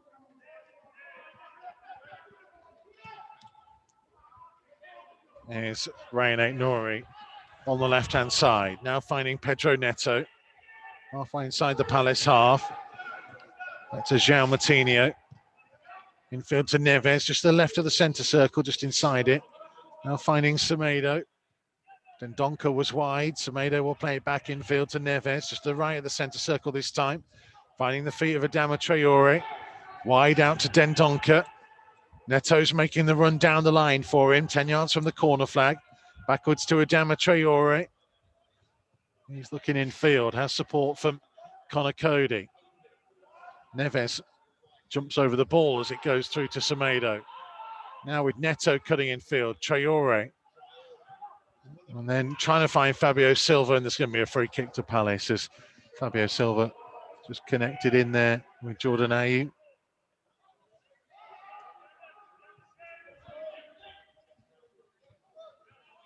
Here comes Nathaniel Klein down the right-hand side. Back in field to McCarthy. 44 minutes played on halfway. Back to Sacco, midway inside the Palace half. Riedewald. The pressure from Dendoncker. Finds Sacco, can bring it up over the halfway line. Trying to find the feet of Benteke. Infield to Jordan Ayew. Blocked off by Ruben Neves. Aït-Nouri. First the loose ball and swipes at it to try and get it away. It'll be a throw to Palace. Deep inside the Wolves half. Got to make sure that they see the job through to half time now. Yeah, that's the important issue now. Making sure they don't give anything away. Make sure they keep it tight. Klein's throw down the line. Batshuayi trying to hold off Aït-Nouri. Jordan Ayew trying to tee at Riedewald. It comes through to Van Aanholt. Enough Wolves players back there defending, but Donker's clearance can only be picked up on by Jordan Ayew. 1 minute is going to be added on at the end of the first half as Palace try and look to finish strongly. There's in field to Ayew, now to Riedewald. Closed down by Dendoncker, back to Sacco. Balls towards Ayew. Neves was putting pressure on it, goes back to Sacco again. Wide for Van Aanholt, he'll go all the way back to Butland, who's out of his penalty area. Tompkins taking over, looking downfield. That's 25 seconds. Jordan Ayew being forced back into his own half. Palace have got the ball, but at the minute they're not really troubling Wolves, who have settled in. A defensive unit in shape as Semedo just drops out to try and close down. McCarthy across for Tompkins, right-hand side of the centre circle. Looking out to the right-hand touchline for Klein, closed down by Neto, back to Tompkins again. And that's the final action of the first half, one that Wolves have dominated both in possession and in efforts on goal. Nelson Semedo, Adama Traore, Fabio Silva had all gone close before Traore ended his goal drought by cutting in from the right-hand side and smashing home with his left foot to give Wolves a lead that they so richly deserve at half-time here. Yeah, you just touched on that, what they deserve, and I think they have. I think they've played well in that first half. They've moved the ball really well, caused Palace some problems, even though Palace have tried to make it as difficult as possible by having those two banks of four just in front and leaving the front two just to close them down. But we started to get the ball out to Traore, and Traore's been probably the outstanding player in that first half for me with the problems that he's caused down the right-hand side. Neto has been a little bit quiet, but again, they're willing to have a go. They're willing to have an effort from outside of the box, and I think they got the dividends out of it with a good goal from Traore. Yeah, he's been really bright, hasn't he? Semedo has backed him up down that right-hand side. And as you mentioned, almost Neto and Aït-Nouri have been a bit quieter on this left-hand side. Well, they've called the limelight at the minute down that right-hand side. I think Semedo's started to come into the game a lot more. He started to run from deep. He's looked comfortable running with the ball. And Neves is started to find Traore. And all of a sudden, it's caused problems for Crystal Palace. What I did like about it was, though, they started to give him the ball a lot earlier than they normally do. And it's given that little bit more space. And he was able to get that goal out of it. Well, hopefully there is more goals to come in the second half. We'll get more thoughts from Tomo and, of course, from Chris Iwelumo and Sam Ricketts here on Matchday Live Extra. Don't go anywhere.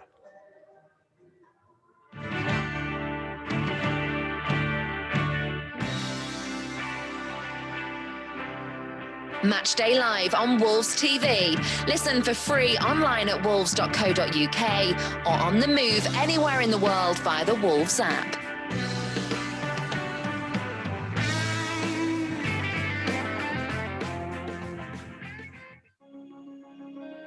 The Old Goal Club has a new series, My Golden Game.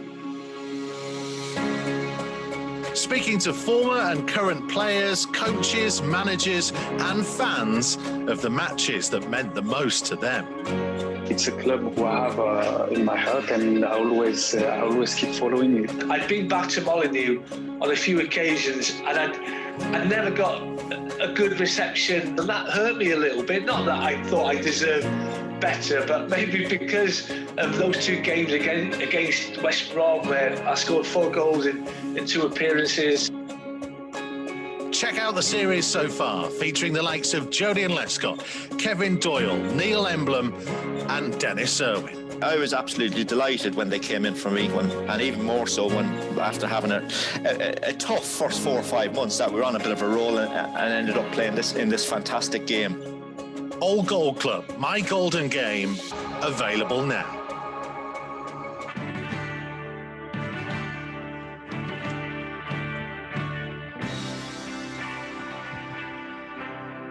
Matchday Live on Wolves TV. Listen for free online at wolves.co.uk or on the move anywhere in the world via the Wolves app. Well, it's taken a while, but Adama Traore is back on the score sheet. 32 games without a goal, coming to an end here at Molineux tonight, and what a goal it was as well. Your thoughts on the first half, Chris Awelamo? Yeah, outstanding. I think very dominant. I think Palace have came here with their own game plan. Their usual sit back, play counter-attack football, and we should be probably a couple more goals. The ball in from Neto to Silva, he's just got ahead of it, and he's made it a very difficult header, whereas it's one of them you have to gamble, and if he just waits maybe half a second, he's coming onto that, and that's in the back of the net. You said that Neto's had a quiet half. For me, it's the quality at the end of it. If Neto's not scoring goals, we kind of jump on. He needs to bring more. I think he's been outstanding. You know, I think Adama Traore, he's got his goal, first goal in 32 games. He should be scoring more, but he's had chances. If that's the start of him going on a little run of scoring goals, putting the ball in the back of the net, absolutely brilliant. I think Neves has been outstanding. I think you've commented on it a couple of times. That's what he does. He makes us tick. He gets on the ball. No matter where he is on the pitch, he can put it anywhere. Semedo, Aït-Nouri, I think I need a bit more energy, but I just think that's Saiss beside him saying, you're not going anywhere. You're protecting me a little bit. Okay. Before you go through the entire team, I will come back to you, I promise. Sam Ricketts, let's talk about Ruben Neves, because Looms mentioned him there. His passing range against Palace here in the Premier League a couple of months ago, it was exceptional, and he's carried it on tonight, and that's key, isn't it, at the minute? Yeah, the change in formation. So Neves is playing just in front of the two centre halves, and he's acting as the quarterback. He receives from the left, he switches it to the right. Receives from the right, he switches it to the left, and that's his game. You know, his passing over 50 yards is like he's passing it 10 or 15. It's to the player's foot. Semedo miscontrolled a couple bits and pieces, but his range of passing is superb. And what that does is it really stretches the game. Looms is right. Palace have come to sit in. The fullbacks aren't really getting out to Traore and Neto, who actually dominated not only the fullback but the wide players, and he just switches the play out to them, and then cross after cross is coming in. And I agree with Looms. I think Neto and Traore have been very, very good, and it's no surprise that the goal has come from them. If it wasn't going to be from them, it was going to be from them putting a ball in the box. The really interesting thing, Tomo, that we mentioned a little bit in commentary is the fact that Palace are effectively showing Traore inside, and he is showing something that we haven't seen from him really in his game for quite a while, in that he's more than happy at the moment to cut in and cause some problems. Well, the thing is, though, they're thinking that he's a danger going down the line. And if you're going to show somebody with the pace that he's got inside, he's going to exploit it. And he did there. So with the goal, a little bit of a flick with his right foot onto his left. And then he's hit a great shot in. But he did it earlier on. He didn't really catch the ball that well, but it still caused a problem for Butland. But if you're going to give wingers that much space to come inside, they're going to go there. They're going to go there. And the thing is, though, you do it with your own peril, because he's that quick. Before you even know it, he's gone. And again, they've tried to stop him down that flank. Eze tried to help him out, Arnold. But again, I'll just think it's an outstanding goal. This was something that I said about Adama Traore about a month and a half ago, is that they show him inside, and he never goes inside because he's that confident, and he's he's delivering, and he's got the pace to over those first couple of yards that he can get that cross in. But he needs to bring that to his game. You know what I mean, Tomo? Look at all the fullbacks. Look at how they set up to him in all the games. But he'll still go to the line, even when they bring two fullbacks. And West Ham, Fulham done that. But tonight we've seen a different He came in on his left. He's sitting looking for players to kind of bounce off of, and then he's took the shot, and he's got that with both feet. He's got everything, and he just has to have that belief in himself. And I'm sure that's something that Nuno's just drilling into him that he can go both ways, and he'll be an absolute nightmare for defenders when they're face up. Because how can they deal with it? The big one tonight was they left him 1v1. Van Aanholt didn't even come out for the goal. He left Eze left him 1v1. You cannot defend Traore 1v1. I'm sorry, I don't care who you are. He will knock it down the line. He's quicker than you. Or, as we've seen tonight, he'll come inside. Van Aanholt was, if I was playing in his team, he'd be getting it now at half time. Not only did he not come out and back his mate up, Eze, he is the fullback. First and foremost, Traore is your man. Your wide player's helping you out. He turned his back. Traore has taken full advantage. It's like a kid in the toy shop tonight. Give him the ball 1v1. Go inside, outside. He's taking his pick every time he gets the ball.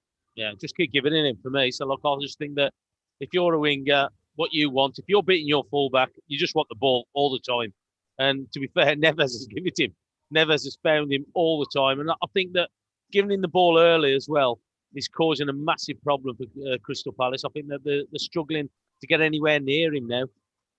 Do you know what I find fascinating as well, though? Sorry, Sam, is that in the league game here, Palace effectively surrendered the wide areas, and they allowed Wolves to bring it out wide all the time.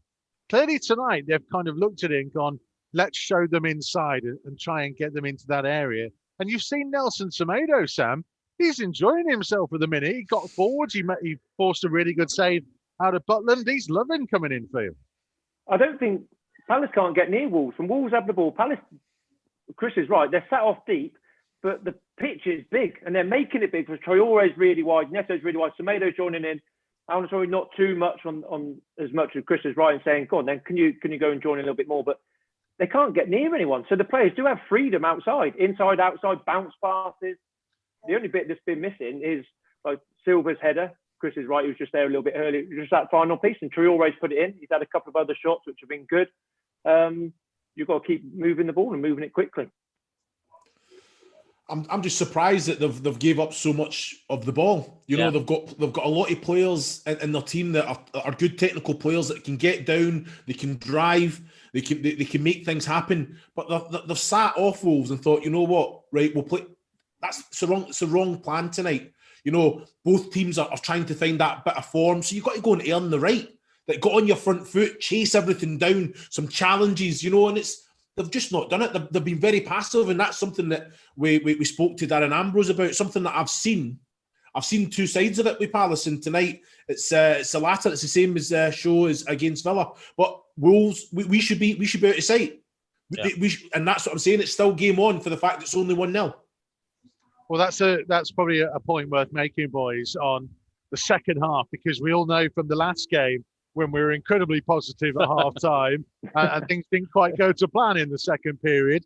We will expect, would we not, that Palace will come out and be a little bit different second half, Sam Ricketts? Yeah, you'd expect them to. The big mismatch is the two centre forwards against Coates and Saïd, both not natural centre halves, but against two big centre halves. What they're trying to do is nearly go long into them. That's where they got a few, not Eze had a shot off the book early on in the game because I think he got a flick on. Then Benteke went down the line and clipped in, or Batshuayi.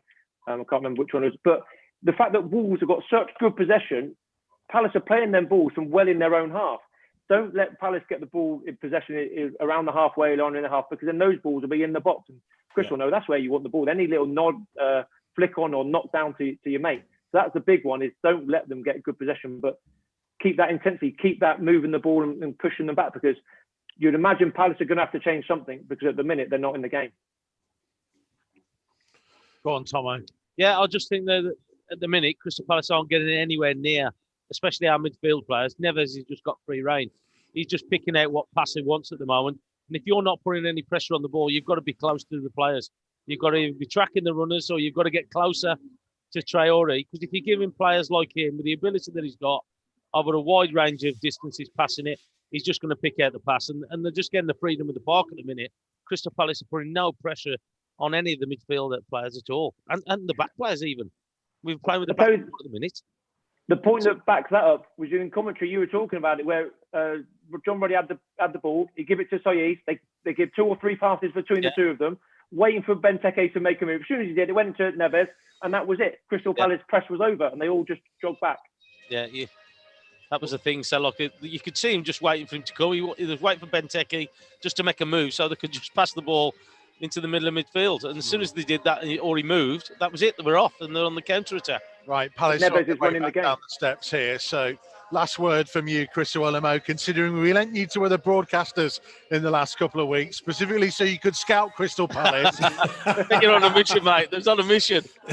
So, predict this second half for me.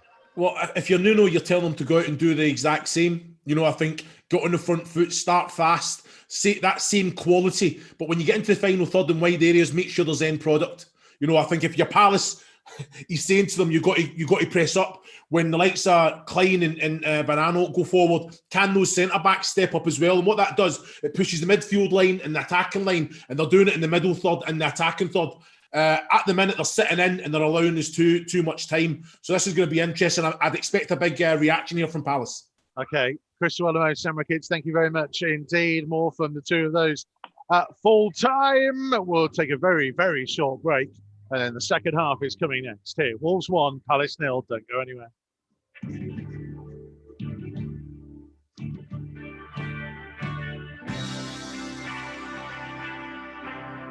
Matchday Live on Wolves TV. Listen for free online at wolves.co.uk or on the move anywhere in the world via the Wolves app.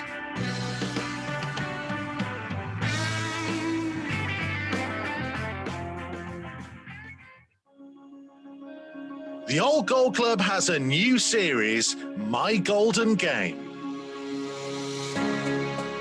Speaking to former and current players, coaches, managers and fans of the matches that meant the most to them.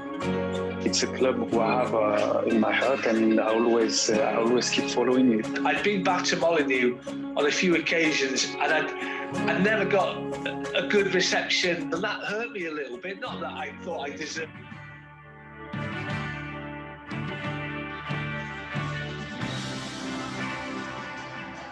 Right, we finally got our officials back for the second half. Palace, I think, are going to make a change at half-time. We've been waiting for the officials to come back out. Two teams have been back out for a minute or so. They'll be getting pretty cold here this evening. It is very cold. It's a good job I nipped in that boardroom, isn't it? Oh, I'll tell you what. Blankets. Yeah, it's a well and truly great blanket, mate. It's lovely and warm on the legs. Kouyaté is on for Mamadou Sakho at half-time. So Cheikhou Kouyaté coming on. He has been, well, certainly started the last league game at the back. Yeah, he's gone straight back into there, hasn't he? He's dropped straight into the back line. So we'll have to see if we can see a reaction off Crystal Palace in this second half now. Or can Wolves just go and push on? So that's the only change for the two sides at the break. Is Wolves play from left to right as we look at second half, defending the Stan Cullis North Bank, attacking the Sir Jack Hayward South Bank away to our right. There is Ruben Neves to Nelson Semedo. We're running through the two teams in just a second. Semedo looks to play it backwards to Neves.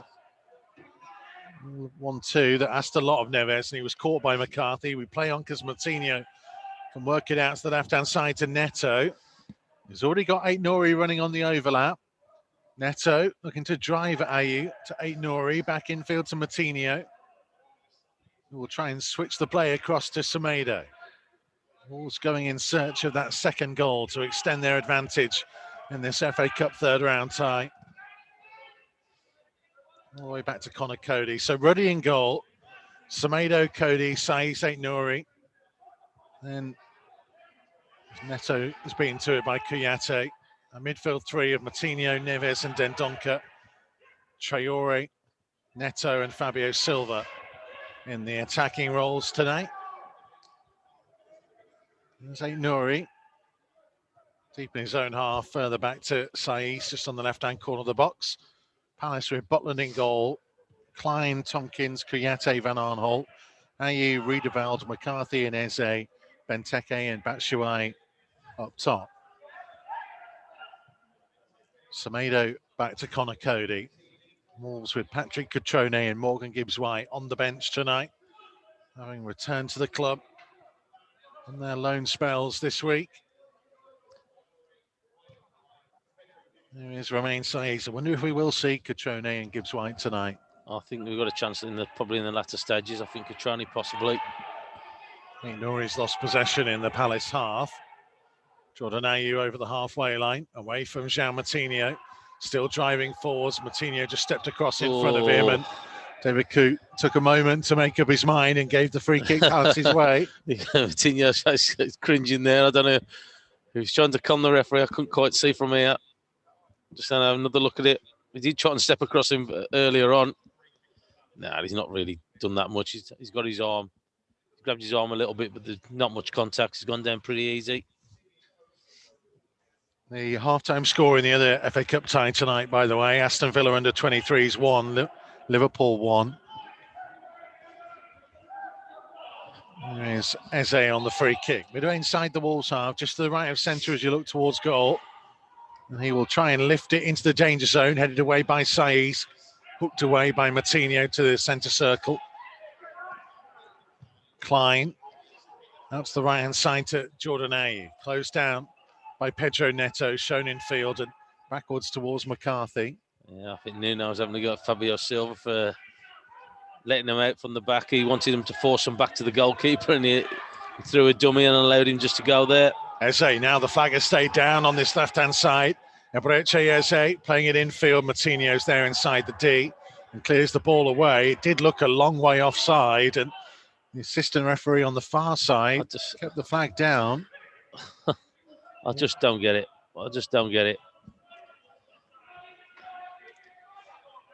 And then once it's gone past a couple of phases, then it's null and void, isn't it? Yeah, well, they're not going to put it back to overturn a throw, so... No. But in the meantime, Wolves trying to launch a swift counter-attack here with Neto driving over the halfway line. Out to his left-hand side to Aït-Nouri, tried to feed it on, and it was blocked off by Klein at the expense of a Wolves throw deep inside the Palace half.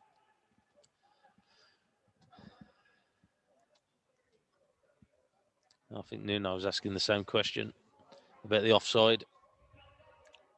If it's clear, and again, I'm not going to go into it too much, but if it's a clear offside, just put the flag up. There is Aït-Nouri, all the way back to Saiz. It's about 4.5 minutes gone at the start of the second half. Wolves still leading by that goal to nil. Given to them by Adama Traore. Listen, I don't think touched the ball in the second half just yet. Saiz. Left again to Aït-Nouri. Now Jean Moutinho will look to try and switch it right this time. Neves.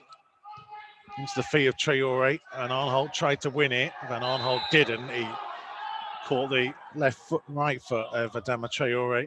Yeah, I think he's just caught him, hasn't he? I think he's just caught him as he's just stepped inside to take the ball. He's delayed in his whistle, though, the referee. I think that was the problem. Just watching it again. Yeah, so he's just come down on his foot, yeah. Stands on his foot, yeah. Yeah. Traore's okay. Rob is on the way to the pub in Florida. Lucky for some.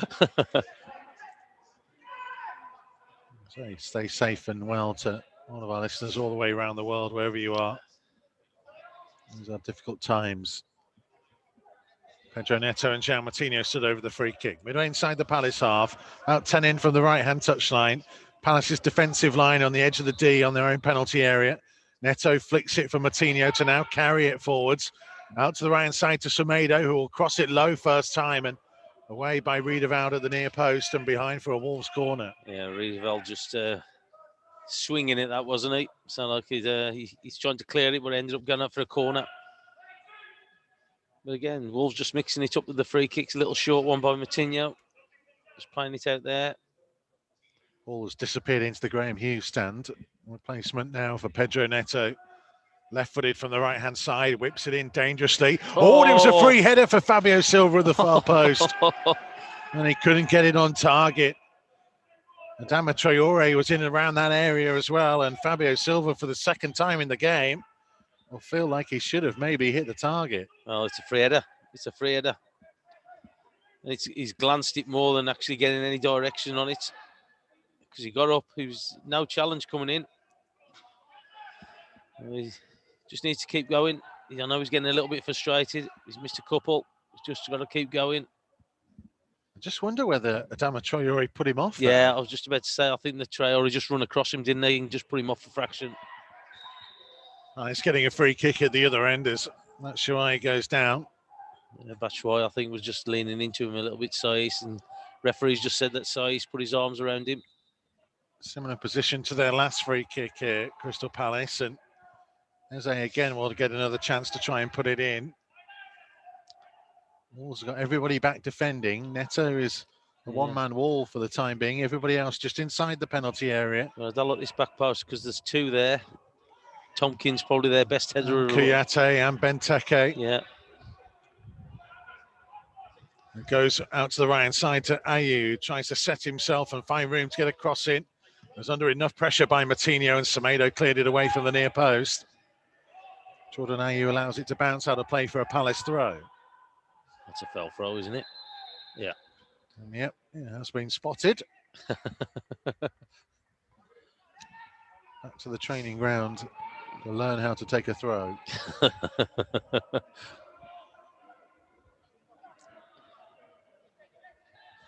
Tomo, you could do an online course for There you him. go. Yeah, I've done enough online stuff this week. Let him join in your PE lessons. There you go.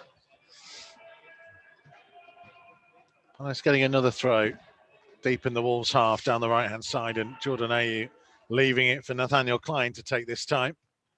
Giving it back to Klein was Ayew. Fabio Silva tried to win it. And a free kick given against the Wolves man. I think that's a bit harsh there. I think that he stood across Fabio Silva there, if anything.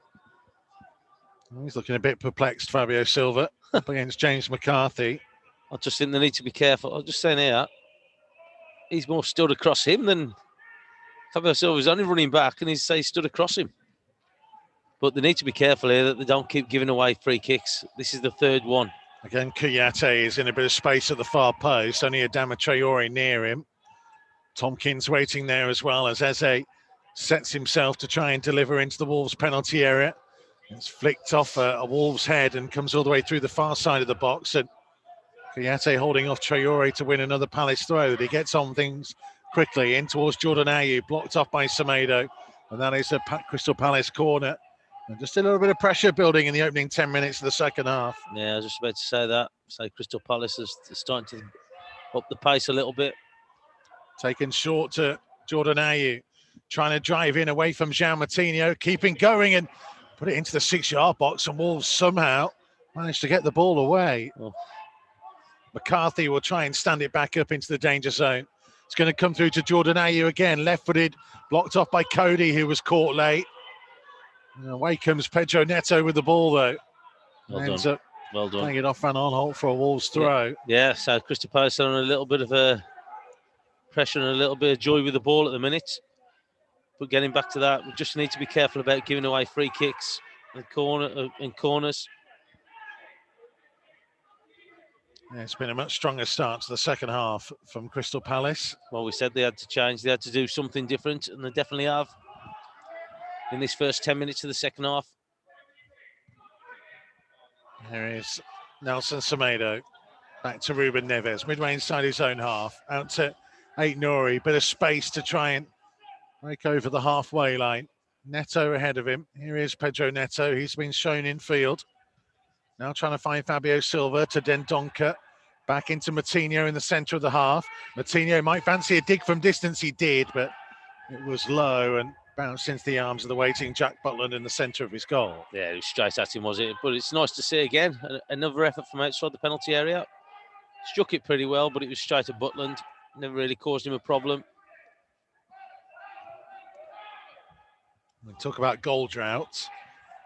Adama Traore is coming to an end tonight. João Moutinho's is a lot longer. It has been that the 49 appearances. Is it the Bournemouth game, his last one? Yeah. 49 appearances without a goal. He only scores worldies though, doesn't he? Like the Man United one as well. When he scores them in the top corners. There's Eze, closed down by Dendoncker. Wonder how much more he'll get through tonight on his return from injury. McCarthy over the halfway line to the left-hand side. Closed down again by Dendoncker. Jordan Ayew, who's been a lot more central this second half. A lot more of a free role, perhaps. There's Tompkins. Just over halfway. Shuai back to Riedewald. Out to the right side to Klein. Back to Riedewald again. Wolves with plenty of numbers behind the ball. Trying to hold things up. Palace working into the left-hand side. Van Aanholt. Infield towards Benteke. Closed down by Neves, who got a good foot in. And he managed to find Neto. And Neto, was he held up there by Kouyaté? That's a foul. David Coote says no. How's that not a foul? He's gone past him. The Wolves bench are fuming. Palace are getting on with it. Jordan Ayew hanging one forwards. Out comes Roddy and claims. I don't get that one. He's waved to play on. Here is a Traore up towards Neto, who's being held up by Kouyaté. And again, there is no free kick for Pedro Neto. Foot in by Ruben Neves this time. Fabio Silva challenging McCarthy. McCarthy kicked out at him a little bit there and almost seemed to hurt himself in the process. And now the referee's stopping play and David Coote and Pedro Neto in discussion. Well, how can he stop it for that and not give 2 free kicks, especially the first one? Okay, I can see why he probably hasn't given the second one with Neto falling back and a little bit of holding maybe. But the first one's a clear free kick. If you look at the free kicks that are given for absolutely nothing and the challenge that come in for that one.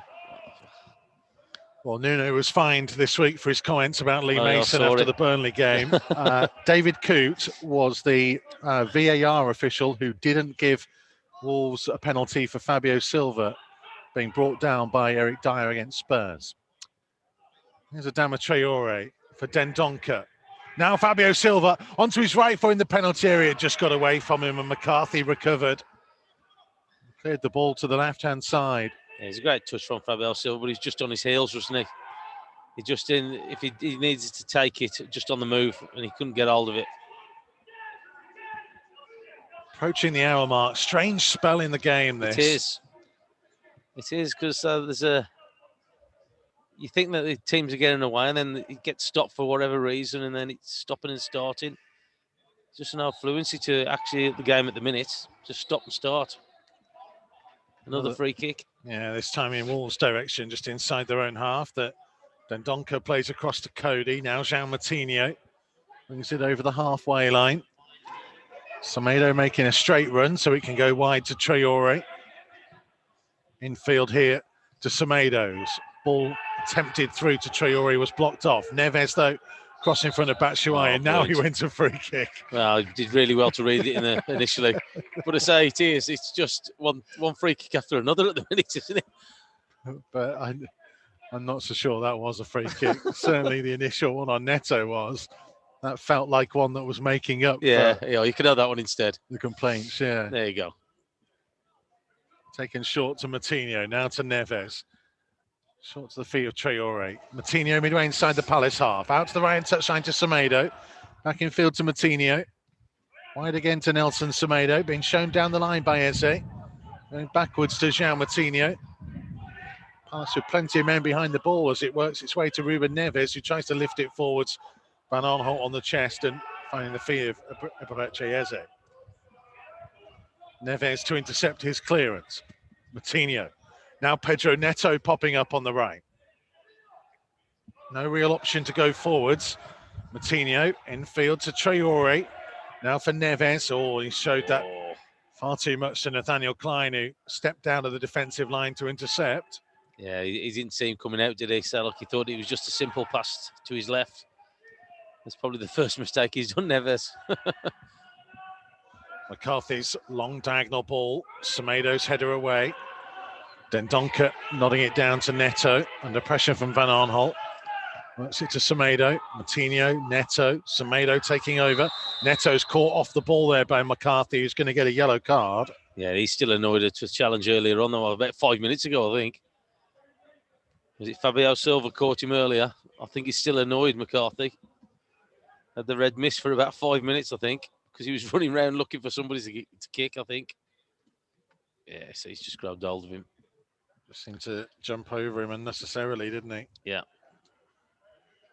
I think Wolves will be starting to think of a change. Well, generally about the hour mark they do.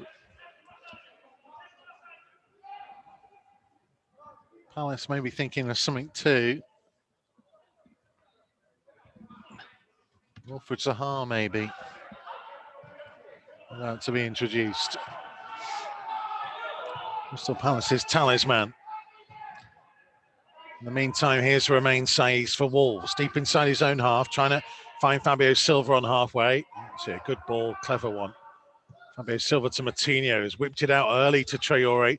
Traore on the chest, he's poked it past Van Aanholt, and here's Adama Traore, the low one in. Oh, and a good save by Butland to deny Leander Den Donker from pretty close range in the end, the Belgian.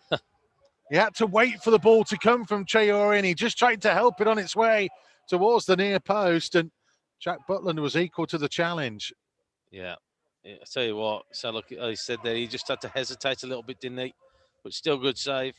Keeper's just got across Butland. But again, Traore causing the problems down this right-hand side. Aanholt thought he could win that, but he didn't realise how quick Traore actually was. He was able just to get a toe to it. Neto with the corner, whipping it deep. Fabio Silva trying to keep things alive. Saiz challenging, but Butland able to pluck the ball out of the air. We might be getting Morgan Gibbs-White fairly soon. Someone come rushing back from warming up. Yeah, looks like he's getting stripped down here.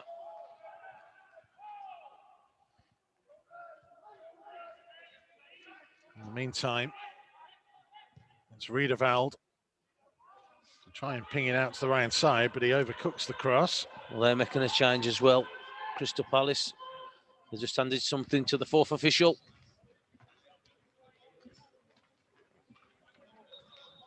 So Morgan Gibbs-White ready to resume his Wolves career. Having been on loan at Swansea this season, a injury-affected loan, though by all accounts he was very impressive in the games he was able to play. Well, look, it was going to do no harm, was it, going out and playing games? Unfortunately, I think he got injured. He did get injured. Yeah, which put a pause on his playing time. But he's a young lad still. Was he 21, you said? 20. He turns 21 this month. Yeah, that's what I meant, yeah. So it's not going to do him any harm at all. Bit of experience somewhere else. And as I said, game time and being around a different squad.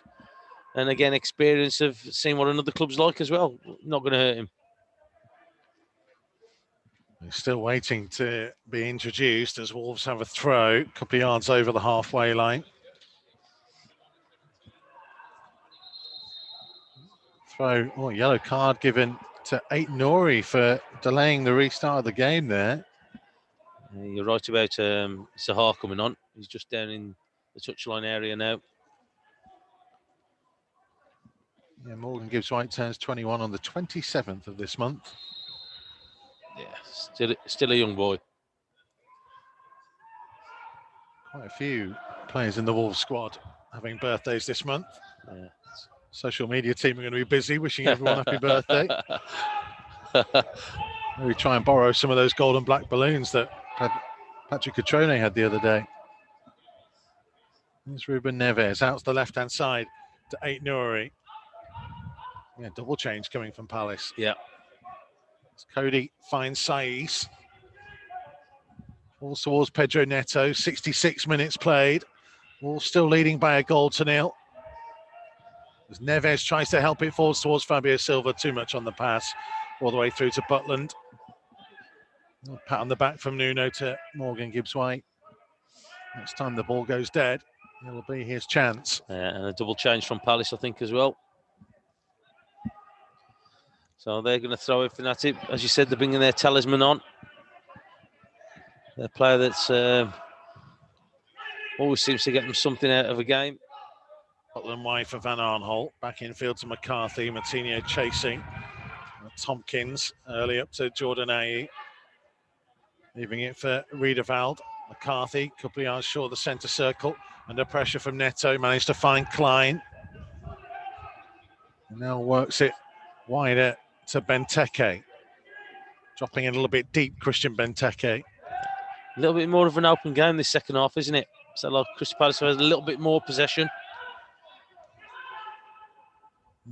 Kouyaté to McCarthy inside the centre circle.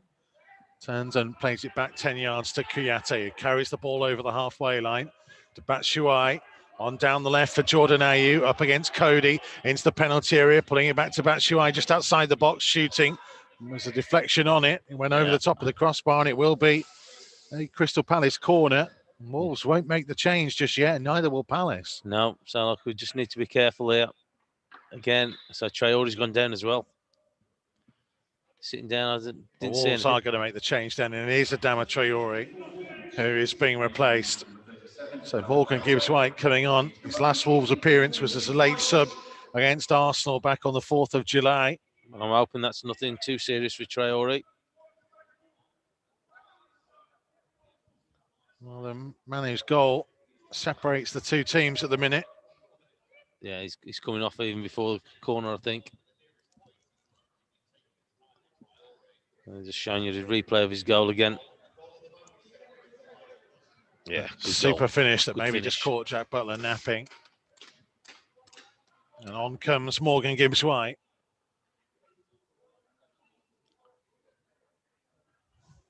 Strains the action to defend. As they with the corner, right-footed from the left-hand side. Everybody in a gold shirt back inside their own penalty area. It's lifted into the danger zone. It was Cody's header. Comes all the way through to McCarthy, who tries to put it back in, slices it, and it's behind for a goal kick. Well, there seems to be a little bit of concern over Traore down here just in front of us. But again, so look, Wolves defending it pretty well, the set play. McCarthy ended up just smashing it straight into the stand. But that comes there, double change now. Yeah, Wilfred Zaha on for Benteke.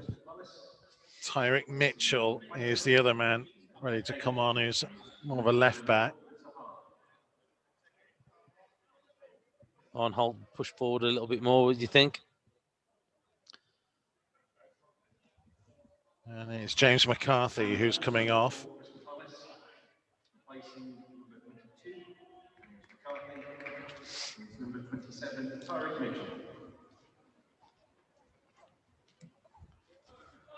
So Palace making their changes as they try and find a way back into the game. As they will go and play in the centre midfield. Van Arnholt further forwards. Mitchell on at left back. As Ruddy's kick finds the head of Dendoncker. Cushion down to Neves. Semedo infield to Neves. And Wolves have got a free kick. And nobody seems to know what for. And ball. The referee was pointing to a hand. Nobody, no, both teams didn't know. And we didn't see it either. Well, there you go. 20 minutes to go. Okay. Cody to lift it downfield towards Dendoncker. Kouyaté winning it in the air. It's going to drop to Martinho, though, who volleys it first time out to the left-hand side to Neto. Neto looking to try and cut back in field. Still coming in field. Plays a 1-2 with Dendoncker. And Neto trying to help it on here for Fabio Silva. Just a little bit too much on it, and Butland was out sharply. It was. He just skidded away. As soon as he hit the surf, he just skidded away. But little 1-2. Fabio Silva. It was unlucky, that was. Some good play. Kouyaté for Tompkins. Here's Fabio Silva playing the ball in field to Dendoncker. Gibbs-White had made the run ahead of him. Dendoncker turning back in field. Neves just about getting the better of Jordan Ayew. I think it ended up being a bit of a nutmeg, but I'm not sure he intended it to be. No, I was going to say he hit it. It ricocheted. It just fell lovely to him, didn't it, into his path. Aït-Nouri trying to cross from deep. Slipped as he did so. Tompkins cleared away from the near post. Well, Zaha seems to look like he's gone down the middle, hasn't he? That's why he's just them two. Arnholter down this left-hand side. So it's going to be interesting. Coutinho for Aït-Nouri. Now Connor Cody, a couple of yards short of the centre circle. Looking to try and dink it towards Nelson Semedo. Infield to Neves, wide again to Semedo. Gibbs White down the line. Semedo caught by Van Aanholt, Wolves free kick. And we have 18 minutes left to play. Still only 1-0. Yeah. So you never know what's going to happen to you while it stays like this. It's been more of an even match in this second half. Neto driving on. Dendoncker just couldn't quite control it. Jordan Ayew. Touch on Ayew by Dendoncker. Palace free kick. Less of a connection than was on Pedro Neto about 10-15 minutes ago that Wolves were so annoyed about. I know. Mitchell. Oh well, we'll just let it go now, Michael. Eze infield to Kouyaté, deep inside his own half. Riedewald for Tompkins. Feels like Palace have seen a lot more of the ball second half. I think they have. I think they've come out a little bit stronger in this second half. On towards Zaha, long ball that Cody will see behind for a goal kick. I mean, they have seen more of it, but still not dominating it. Wolves still 57% possession to Palace's 43. First half, it was 63-37. It tells you a bit more of the story. Yeah. Wolves still having more efforts on goal. In terms of the whole game, Wolves 60-40 possession and 12 efforts on goal to Palace's 3. Yeah, I won't read too much into the possession. We've said that before about when we've had a lot of possession, we've not done pretty well in games, but what will be satisfying to people is the opportunities that they've had in goal. Liverpool are comfortably beating Villa's under-23s now. They lead by 4-1 at Villa Park. Looks like Villa's next Premier League game won't be played with so many testing positive for COVID-19. As I say, it just seems that once it's got one, it soon spreads, doesn't it? There's Klein for Palace. Back to Eze. Now for Kouyaté over the halfway line. Mitchell on the left-hand side for Palace. Morgan Gibbs White chasing hard on Kouyaté, forcing him all the way back to the goalkeeper. I'll put him in Nuno's good books. Short to Eberechi Eze. Van Aanholt back to Kouyaté, to the left-hand side to Mitchell. Could be out short of halfway. Blocked off by Dendoncker. He's got through a lot of work again tonight, hasn't he? Dendoncker with his first game back after injury. He's done well in there again. Yeah, I wondered when Morgan Gibbs White was being prepared whether it would have been for Dendoncker. Well, they're going to make another change. It's Castroni, isn't it? There's Neves for Aït-Nouri on the left-hand side. Up to halfway for Moutinho. First ball blocked off, comes back to Neves. Loses out on possession. Batshuayi on to Wilfried Zaha. Drawing Saiss wide. Zaha into the penalty area, low one into the near post. Cody did brilliantly. Great positioning. Great positioning from Connor Cody. You could see he knew the ball was going to come across and he just stepped into the space to eliminate it. It's a great little bit of play from him. Here's Eze. Out to the left-hand side to Mitchell. Closed down by Gibbs White. Infield to Van Aanholt. Dendoncker tracking him. Eze lets the ball run across his body midway inside the Wolves half and tries to feed in behind for the run of Zaha, but Ruddy is out sharply to the left-hand side of his box to collect it.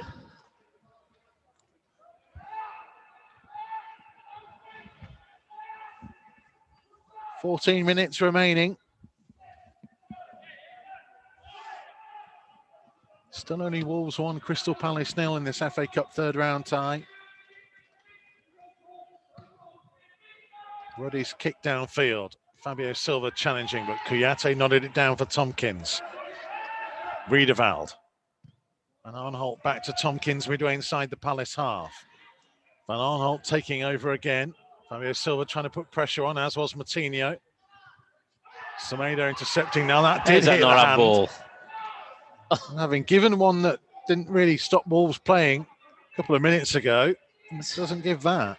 He's been very inconsistent, I think, in this second half. He did all right in the first half, but the referee's made some strange decisions, to say the least. There's Kouyaté over the halfway line. Infield to Eze. Neves with a foot in. Fabio Silva.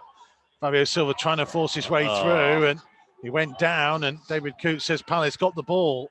Then Donker, brilliant work to slide in, and Neves early up towards Pedro Neto, and Neto has Tompkins isolated on his left foot, striking low across goal, and couldn't quite find the far corner this time.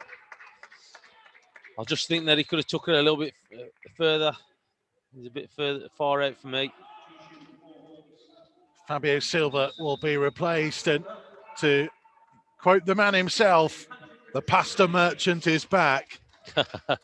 Patrick Cutrone returns to Molineux.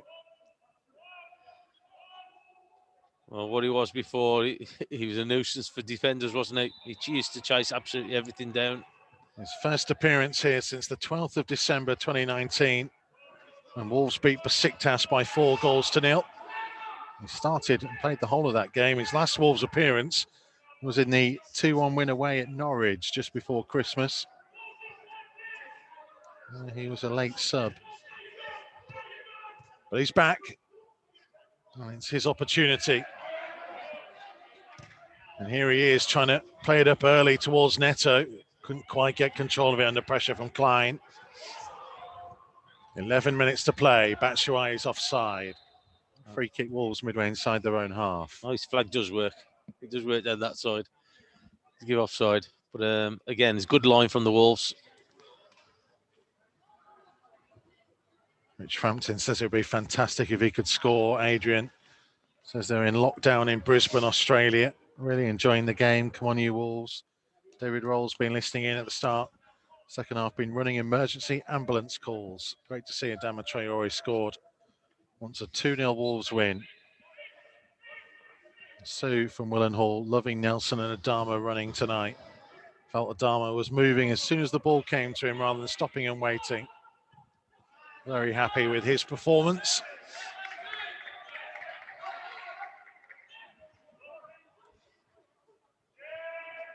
There's Kouyaté.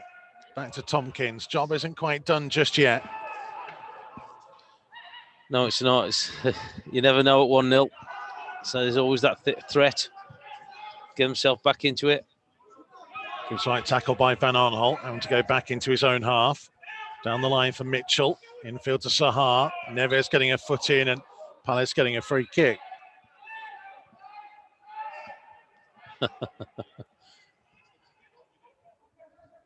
Ayew across the centre circle for Sahar. Back across it to Eze. Deeper to Riedewald. Tompkins trying to turn away from Neto. Kouyaté's pass for Mitchell is overhit and out of play for a Wolves throw. It's not been such a smooth second half, has it, from both teams? It's been quite stop and start for one thing or another. Back to 50-50 in terms of possession second half.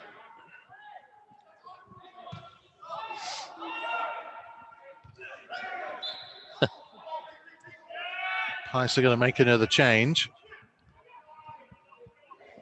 There's Jordan Ayew. And Josh Townsend, isn't it? Coming on. Yeah.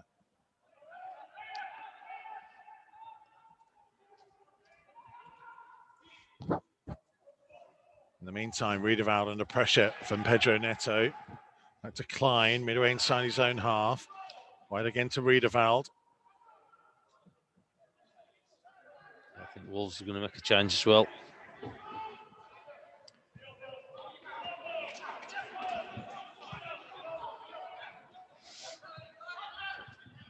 Sahar backwards to Kouyaté. Infield to Tompkins. Midway inside his own half. Now Riedewald. Closed down by Dendoncker. Riedewald trying to stand it forwards over the top for the run of Batshuayi. And thankfully for Wolves, it hit his back and presented itself neatly to Ryan Aït-Nouri. That was fortunate, wasn't it? So Batshuayi sounded like just running forward. It's just hit him on the back and just bounced lovely to Aitanori.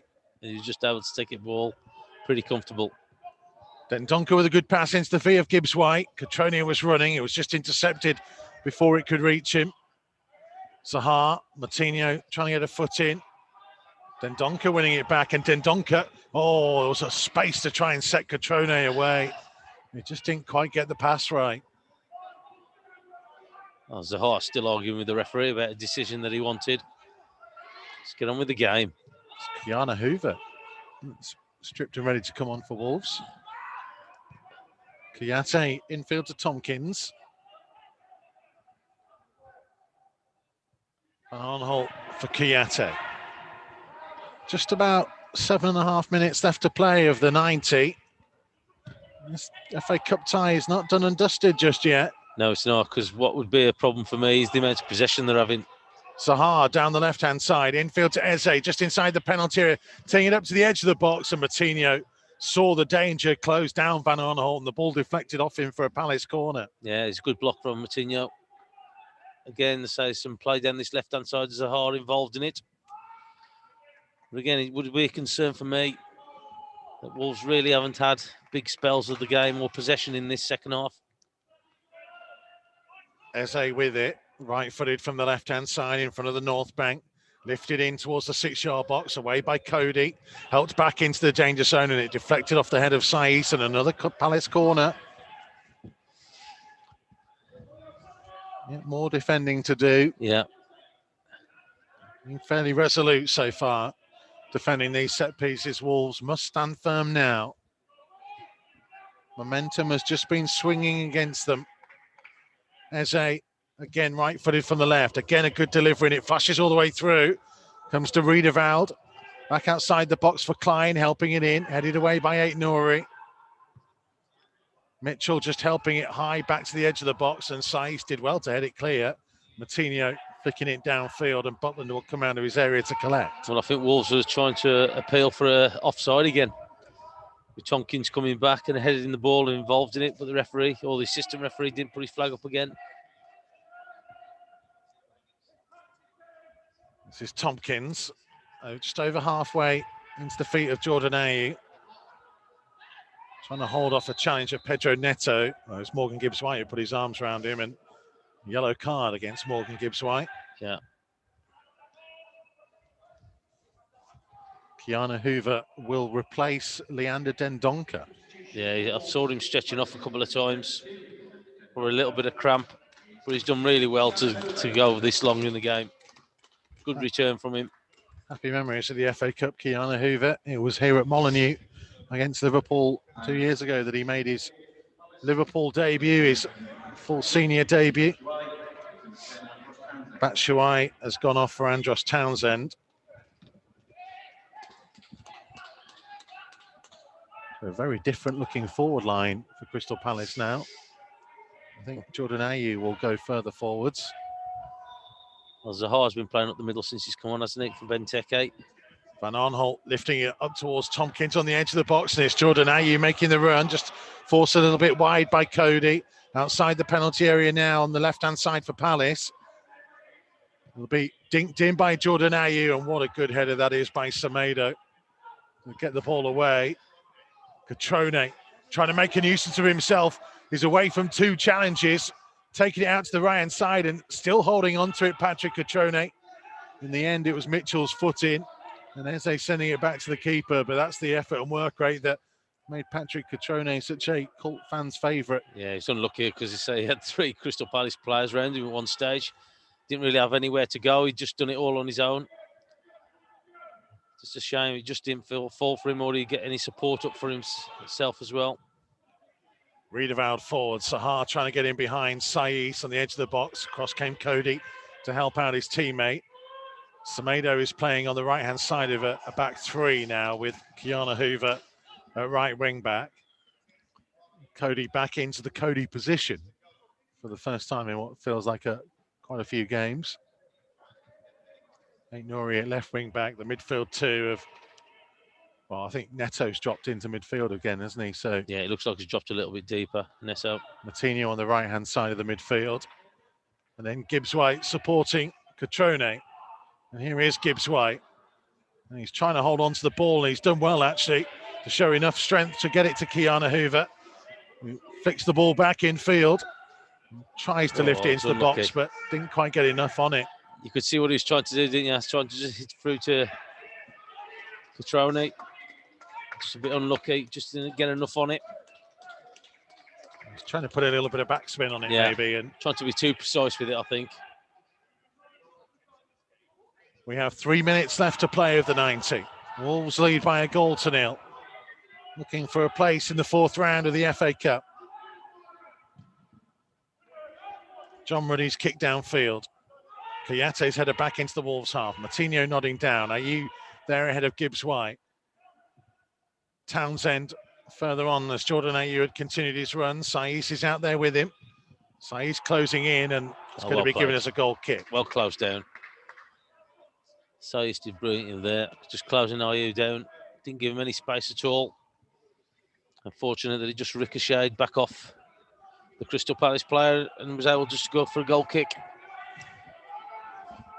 And Wolves in no rush to take this. No. John Ruddy has Saiss and Cody either side of the 6-yard box. Now he'll send them forwards. All those years of experience in John Ruddy. Yeah. He kicks it downfield towards Catrone. One in the air by Kouyaté. Klein back to Butland on the penalty spot. Puts his foot through it first time. He'll come down with snow on it. It went that high. Neves is header forwards. Tompkins back into the Wolves half. Neves heading to halfway. Riedewald backwards to Tompkins. 90 seconds of the 90 remain.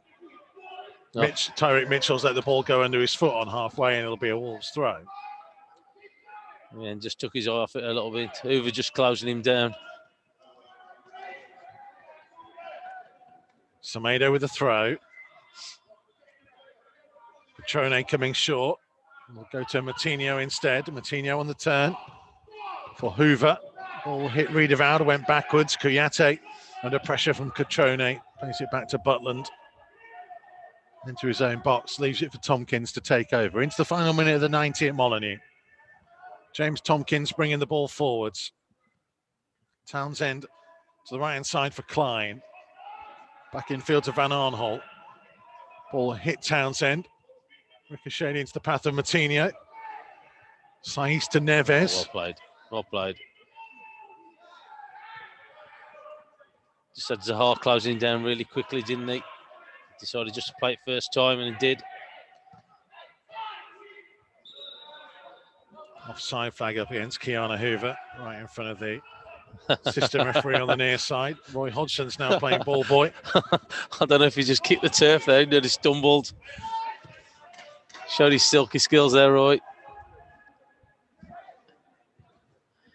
Wolves went out of the third round last season, all the way to the semi-finals in 18-19, as 3 minutes is on the fourth officials board to be added on.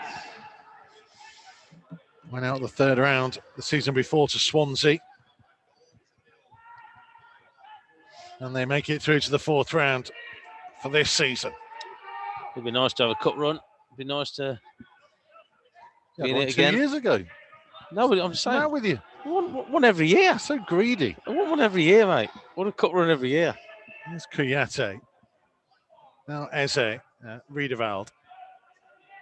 Klein under pressure from Neto. Oh, he's gone down a little bit as well, Neto. I don't know if he twisted anything. He's back up on his feet now as his team need him. Kouyaté, this is Eze. Back to Riedewald, just under the centre circle for Townsend.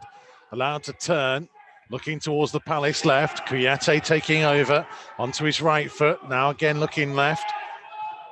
Helped out wide towards Sahari, miscontrols, and it's a Wolves throw. But I just think that's come from Wolves. Good pressure and closing down there. I think it was Hoover who put actually pressure on him there. But discipline work from Wolves. Just making Crystal Palace go from side to side rather than trying to get forward. Minute 45 to play as Neves clears forwards to Catrone for Martinho, who tried to set it through the middle to Gibbs White, who'd made an excellent run, but I think it was going to be always too far ahead of him. Yeah, he just cut too much of it, didn't he? So he's quite flat as well with the pass. Neves' header goes backwards. Semedo didn't know where that went. Cody clears. Cutrone, good header to Kiana Hoover. Oh, unlucky. Is it down the line? It's going to go out of play for a Palace throw. Minute 15 remains. Wolves 1, Crystal Palace 0. Mitchell to try and launch it forwards towards Kouyaté, who's staying ever closer towards the Wolves' goal. Well, they're shoving everybody up now. Tompkins from the back's going up there as well. It's going to be a long throw, I think, from Van Aanholt. Going to take it. Tompkins going to the far post. Kouyaté at the near post. It's thrown short to Wilfried Zaha. Back to Van Aanholt. Trying to go on the outside of Kiana Hoover. Neves in the right position to block the cross, but at the expense of a corner. 35 seconds still to play. The Palace going to send this to extra time at Molineux. It's going to be a massive phase for Wolves here now. Eze's corner, right-footed from the left-hand side. Ruddy comes brilliant. And Ruddy claims. Brilliant. On the edge of his 6-yard box. That is experienced goalkeeping. And a very good throw out quickly to Pedro Neto. And Wolves have the numbers forwards here. Neto down the right-hand side. Gibbs-White and Cutrone calling for it. Neto, can he find room to get the cross in? He will just hold up play. He will take it towards the corner. And the final whistle goes. Adama Traore's goal in the first half is the difference. Wolves are through to the FA Cup 4th round. They had some good chances in the first half. Fabio Silva heading over the crossbar. Nelson Semedo drawing a good save from Jack Butland before Traore cut in on his left foot and smashed it past Butland to give Wolves the lead for his first goal in over 30 Wolves appearances. Some decent chances in the second half, much more even in that second period. But Wolves did enough to see it through and win this game by 1-0. Yeah, so look, clean sheet, more importantly as well from Wolves. Crystal Palace never really caused them a massive problem. They had a lot more possession in that second half, as you touched on, but never really threatened Ruddy in the goal. And Wolves will be pretty happy with that. We're pretty happy with the result. So I probably wanted a few more goals from them, or they want more goals. But clean sheet and the result is the important part, and they got themselves through. Wolves have kept 5 clean sheets this season, and 2 have been against Crystal Palace. And we play them again in a couple of weeks' time. We'll get more thoughts from Andy Thompson and, of course, more from Chris Iwelumo and Sam Ricketts, plus some reaction too to Wolves putting themselves in the draw for the FA Cup 4th round with a 1-0 win over Crystal Palace here at Molineux. Don't go anywhere. Matchday Live Extra continues in just a moment.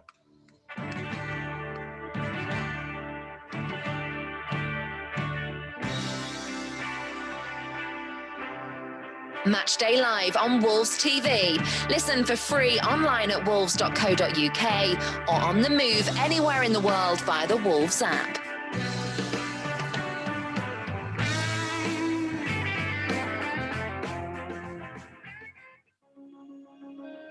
The Old Goal Club has a new series, My Golden Game.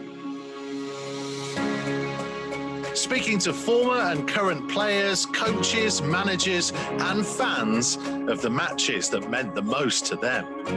It's a club who I have in my heart, and I always keep following it. I'd been back to Molineux on a few occasions, and I never got a good reception, and that hurt me a little bit. Not that I thought I deserved better, but maybe because of those 2 games against West Brom, where I scored 4 goals in 2 appearances.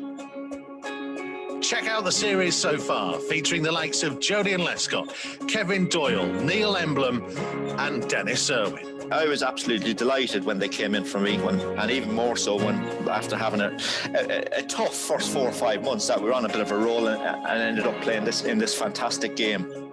Old Goal Club, My Golden Game, available now.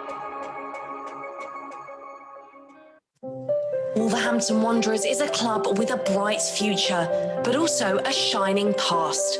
See the history of the club we love from humble beginnings to the present day in the Wolves Museum, featuring unique artefacts from our illustrious past and interactive exhibits for kids big and small.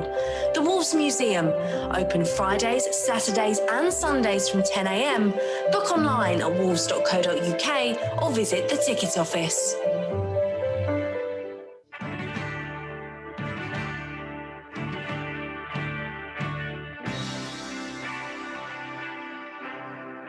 Matchday Live on Wolves TV. Listen for free online at wolves.co.uk or on the move anywhere in the world via the Wolves app. So Wolves getting themselves through to the fourth round of the FA Cup with a 1-0 win over Crystal Palace here at Molineux this evening. They had some good chances throughout the game. Leander Dendoncker forcing Jack Butland into a good stop in that second half. Fabio Silva had a couple of headers, one in either half, that may well feel like he could have done a little bit better with. On those, plenty to discuss then, and we'll also get you some reaction from down at the dressing room as well. Sam Ricketts, I'll come to you first on this one. What did you make of that in the end? I think it just got a little bit edgy just towards the end, trying to see the game out. Wolves needed a second goal to kill the game off. They couldn't get it. Crystal Palace were always, you're always in the game with just a goal down. Never really had any opportunity to really test Ruddy. And in the end, they saw it out relatively comfortable in the end, even though Palace got more and more in the game, more possession, more of the game ended up in Wolves' half the longer the half went on. It felt more like old Wolves in parts of that second half, Chris Iwelumo, in that, you know, they have been masters over the last couple of years of protecting a 1-0 lead, and they did that fairly well, as Sam says. I think Looms is on mute, so we'll go to Tomo for what have you made of that? Yeah, I thought that like I said, they seen the game off pretty well. So we've spoken about clean sheets and the way that Wolves play, and the results that they've had in the past in the years. So it's convincing to see again the keeping a clean sheet. I thought Connor Cody read the game really well, and Saiss at the back. I thought they played really well to defend. But to be fair though, Crystal Palace never really offered that much going forward. I don't think they had a shot on target. But they'll be happy with it. They'll be happy with the result, and that's the main thing, getting back on winning ways. Come on then, Chris Iwelumo. Oh, Yanni's just muted me. That just came up that he's muted me. I'm not happy with that. You're trying to blame our producer. That is outrageous from you. I think it was an excellent performance. I think Palace were going to come out and have more of it. They had to have more of it than what they did in the first half. And like you say, it was the Wolves of old. You know, I think there was no shots on target for Palace tonight. A couple of blocked attempts. You know, it was managing the game, and I think it's something that will take. It's a 1-0 win. I think every manager loves a 1-0 win, don't they? You know, it's solid at the back. We should have scored more. Second half, there was still a few opportunities. Neves again was dominant with the ball, but you know, there's so many positives to take out of it, and obviously, Mr. Ruddy, you know, he's just ever present. He just makes the right decisions. You called it right at the end there, the experience. You know what, and that's a player that you think he's not playing game in, game out. So, but his match sharpness is there, his decision making is spot on, and that's a mentally strong person to be able to put himself in that position, you know, and do what he does. We talked about him, Sam, before the game, and that last corner, when you need your experienced keeper to come and take control. And I just picture you as a central defender in that moment, just going, yes, that is exactly what I want. It's one of the best shouts you can hear when you're defending a corner in the last minute. The ball goes up and you're thinking, right, who's going to get the head on this? And you hear keepers. Yeah. Anyway, right, just block whoever man's near me, block him so the keeper come and get it. And I'll tell you what, not only did he come, he caught the ball. And it wasn't just a simple one we could just catch under no pressure. There was a couple of heads around him. And I think a lot of young keepers should look at that. They are coming out now and punching everything, and it meant Wolves then would have had to defend either another cross or a shot. He caught the ball, killed the attack, stone dead, and then just threw it out quickly to Neto, and the game was seen out. But such a difference. One, the confidence to come and say keepers, and then to catch the ball is priceless, I have to say. Absolute priceless. You talk about confidence. How much confidence will the whole team take from this? Because, you know, this is the first clean sheet they've kept since playing Palace in the league in October. That feels like quite a big step for the way things have gone. Yeah, of course. You think about the way everyone done their jobs, everyone knew their responsibilities, substitutes coming on, you know, Cutrone, Gibbs-White, you know, they were chasing, they were pressing, they were harrying. It was something that Sam spoke about before the match. He says, we'll find out very quickly with the body language. Spot on. Nuno will be happy with what he's seen. Good. Yeah, Nuno will be very happy with what he's seen. And the players that are there, they've got a real opportunity, but like you say, everyone knew their jobs. Everyone was working hard for the person next to them, and it was a delight to see. And of course, like you say, yeah, we look at the possession. Palace had a little bit more of it, but they never really created much. You know, we nullified their threats, and I think Nuno will go away with that and think, you know what, we have to take that defensive performance into the Premier League, and that's what I talk about. You have the balance. It's about getting that momentum, that winning feeling, but then the game management. And people laugh at that game management thing, but it's so important. If you're 1-0 up, you don't have to score again. You just don't have to concede, and you've got the points, or you're through to the next round. And it's just something like, and it's quite interesting where you've got to have that balance. Do you go and try and get that second goal, or do you just happy? And like you say, there's pros and cons to both.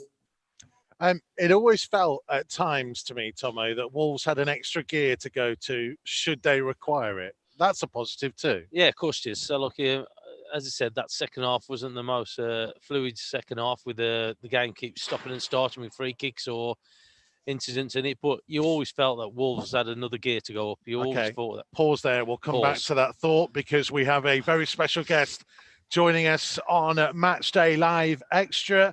I can tell you that is not Marcel. That is John Ruddy. How are you, my friend? How are you, pal? You okay? Very well. Congratulations. Well played tonight. What are your thoughts on the result and the performance from the team? It's obviously a good result. It's a positive one. Through to the next round. In terms of performance, I thought we were excellent from start to finish. I thought we completely bossed the first half. And in the second half, we knew we were going to have periods where we had to defend well, but it's what we do the best, really, or what we have done over the years. We've dug in, we've held out, and we managed to keep an invaluable clean sheet. And after, obviously, Adama nicked the goal in the first half. So it was what I call a typical Wolves performance. John, Chris Onomo's just been talking about game management and the way that you guys have been able to see that game through in that second half. Just speaks wonders for the work that you do. Yeah, and I think it's right to touch on that because we had spells where we were under pressure, but I think tonight we played out really well. Can you still hear me? We can still hear you. Yeah. I was going to say Jack's just got a phone call. Sorry, he's ruining the whole thing. There you are. You're back with us. Yeah, sorry. Yeah, I was just saying, we came under pressure, but I thought we played ourselves out of it really, really well.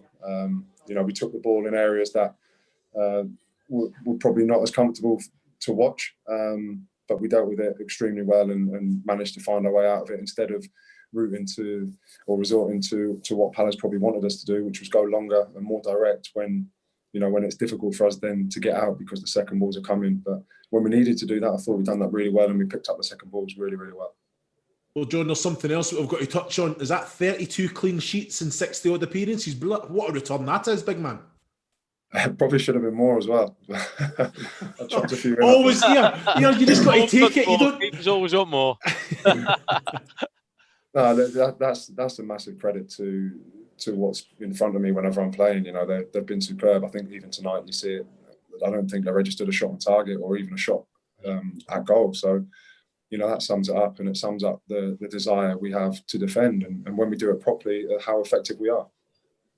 Yes, John, Sam Ricketts, how are you? You okay?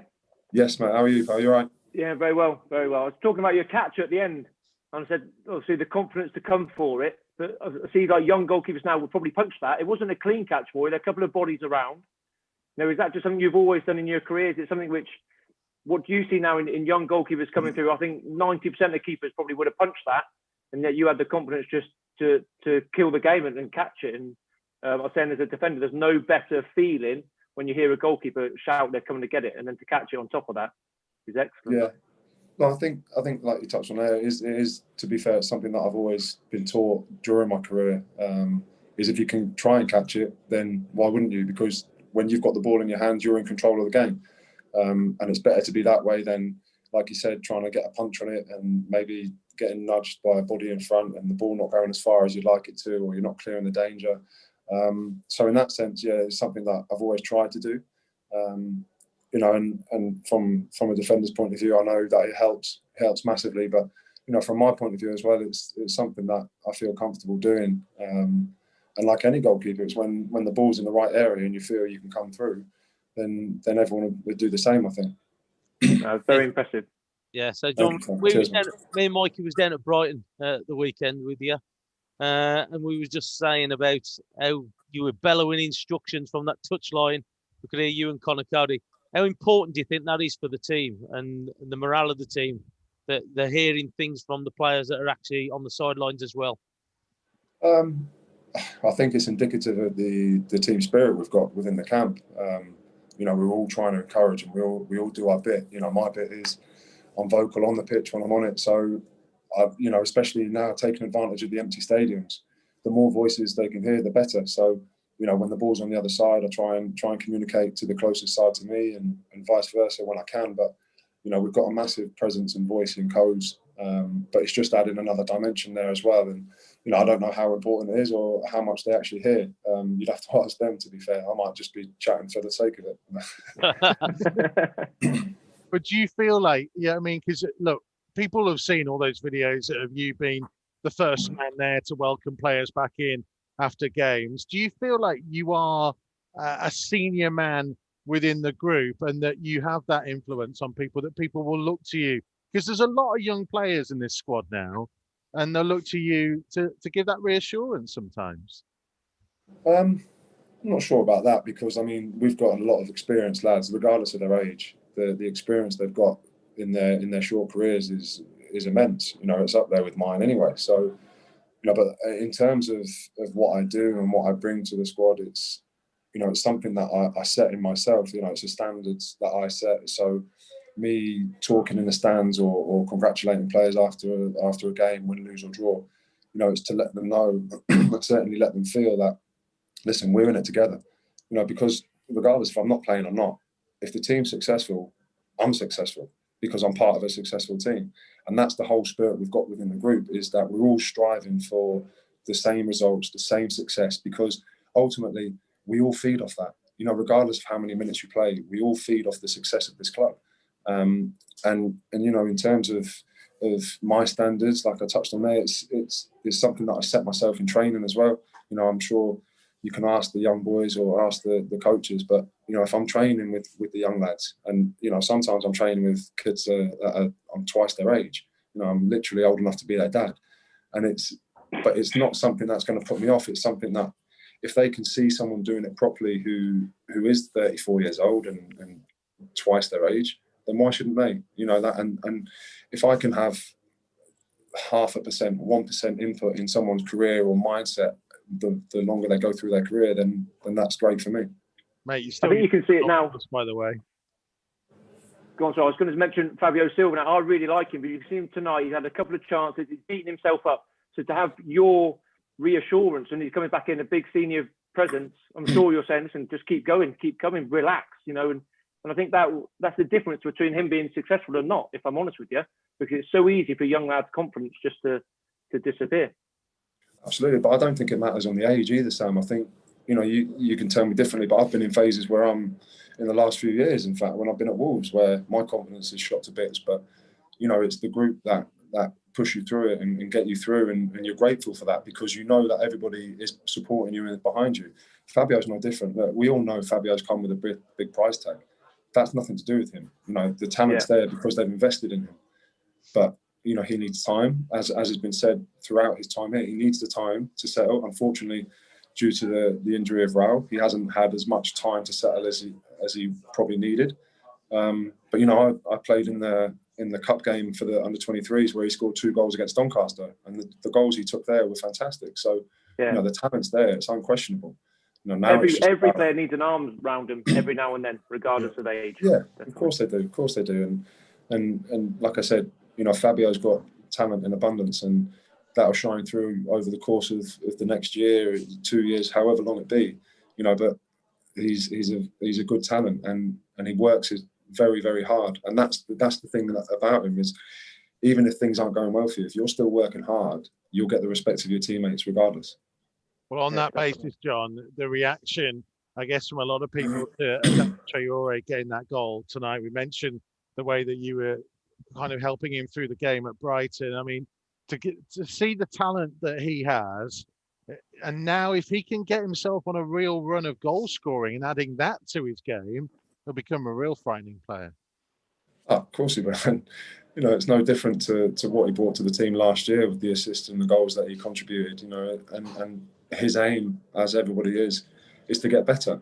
And if he can, like he said, if he can add the goals and more assists, then literally the world is at his feet, because he is a phenomenal talent. He's a phenomenal athlete, and he's a fantastic guy as well. And again, he's another one. And it's this, the whole feeling throughout the group is everybody is working hard to be the best they can be, which then contributes to being a better team.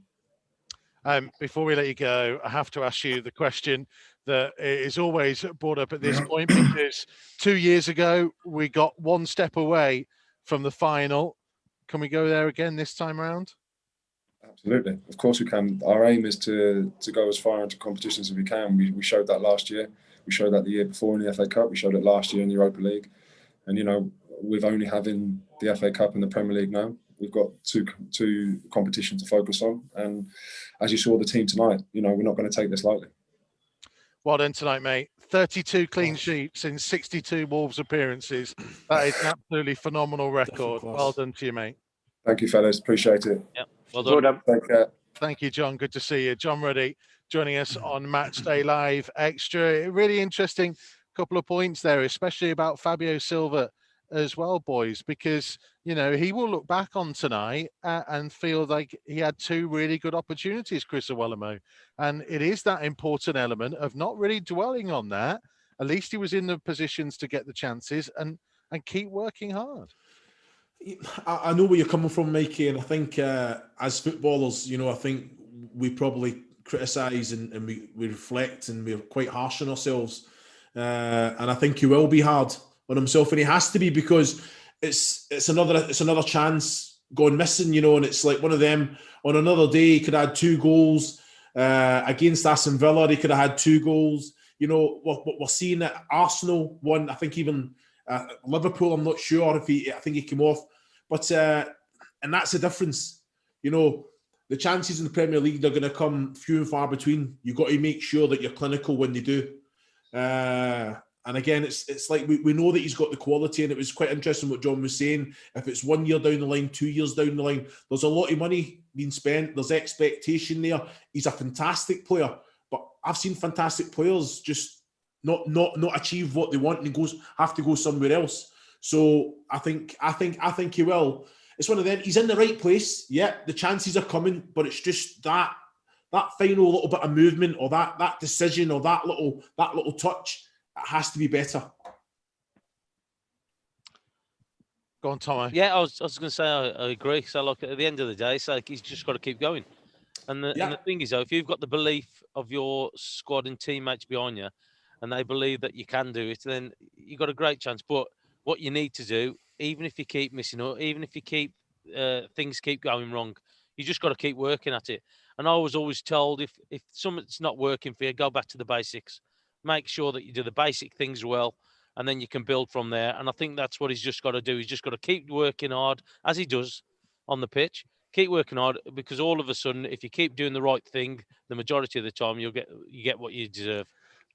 Sam Ricketts, let's talk about Adama Traore. We mentioned him there with John Ruddy as well.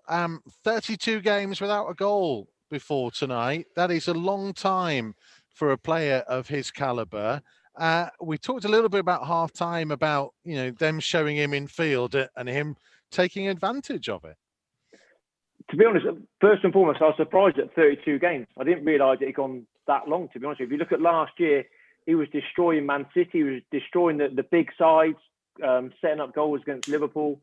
And he went through that spell and he started getting linked. Now, was it the linking with all the big clubs? He's been linked with Liverpool a lot, going back to Barca and all sorts. You know, I wouldn't say he's taken his eye off the ball, but his end product hasn't been there. I think John alluded to it there. When he adds end product into his game, which he has done last year, if he can do it again this year, it's very hard to stop him.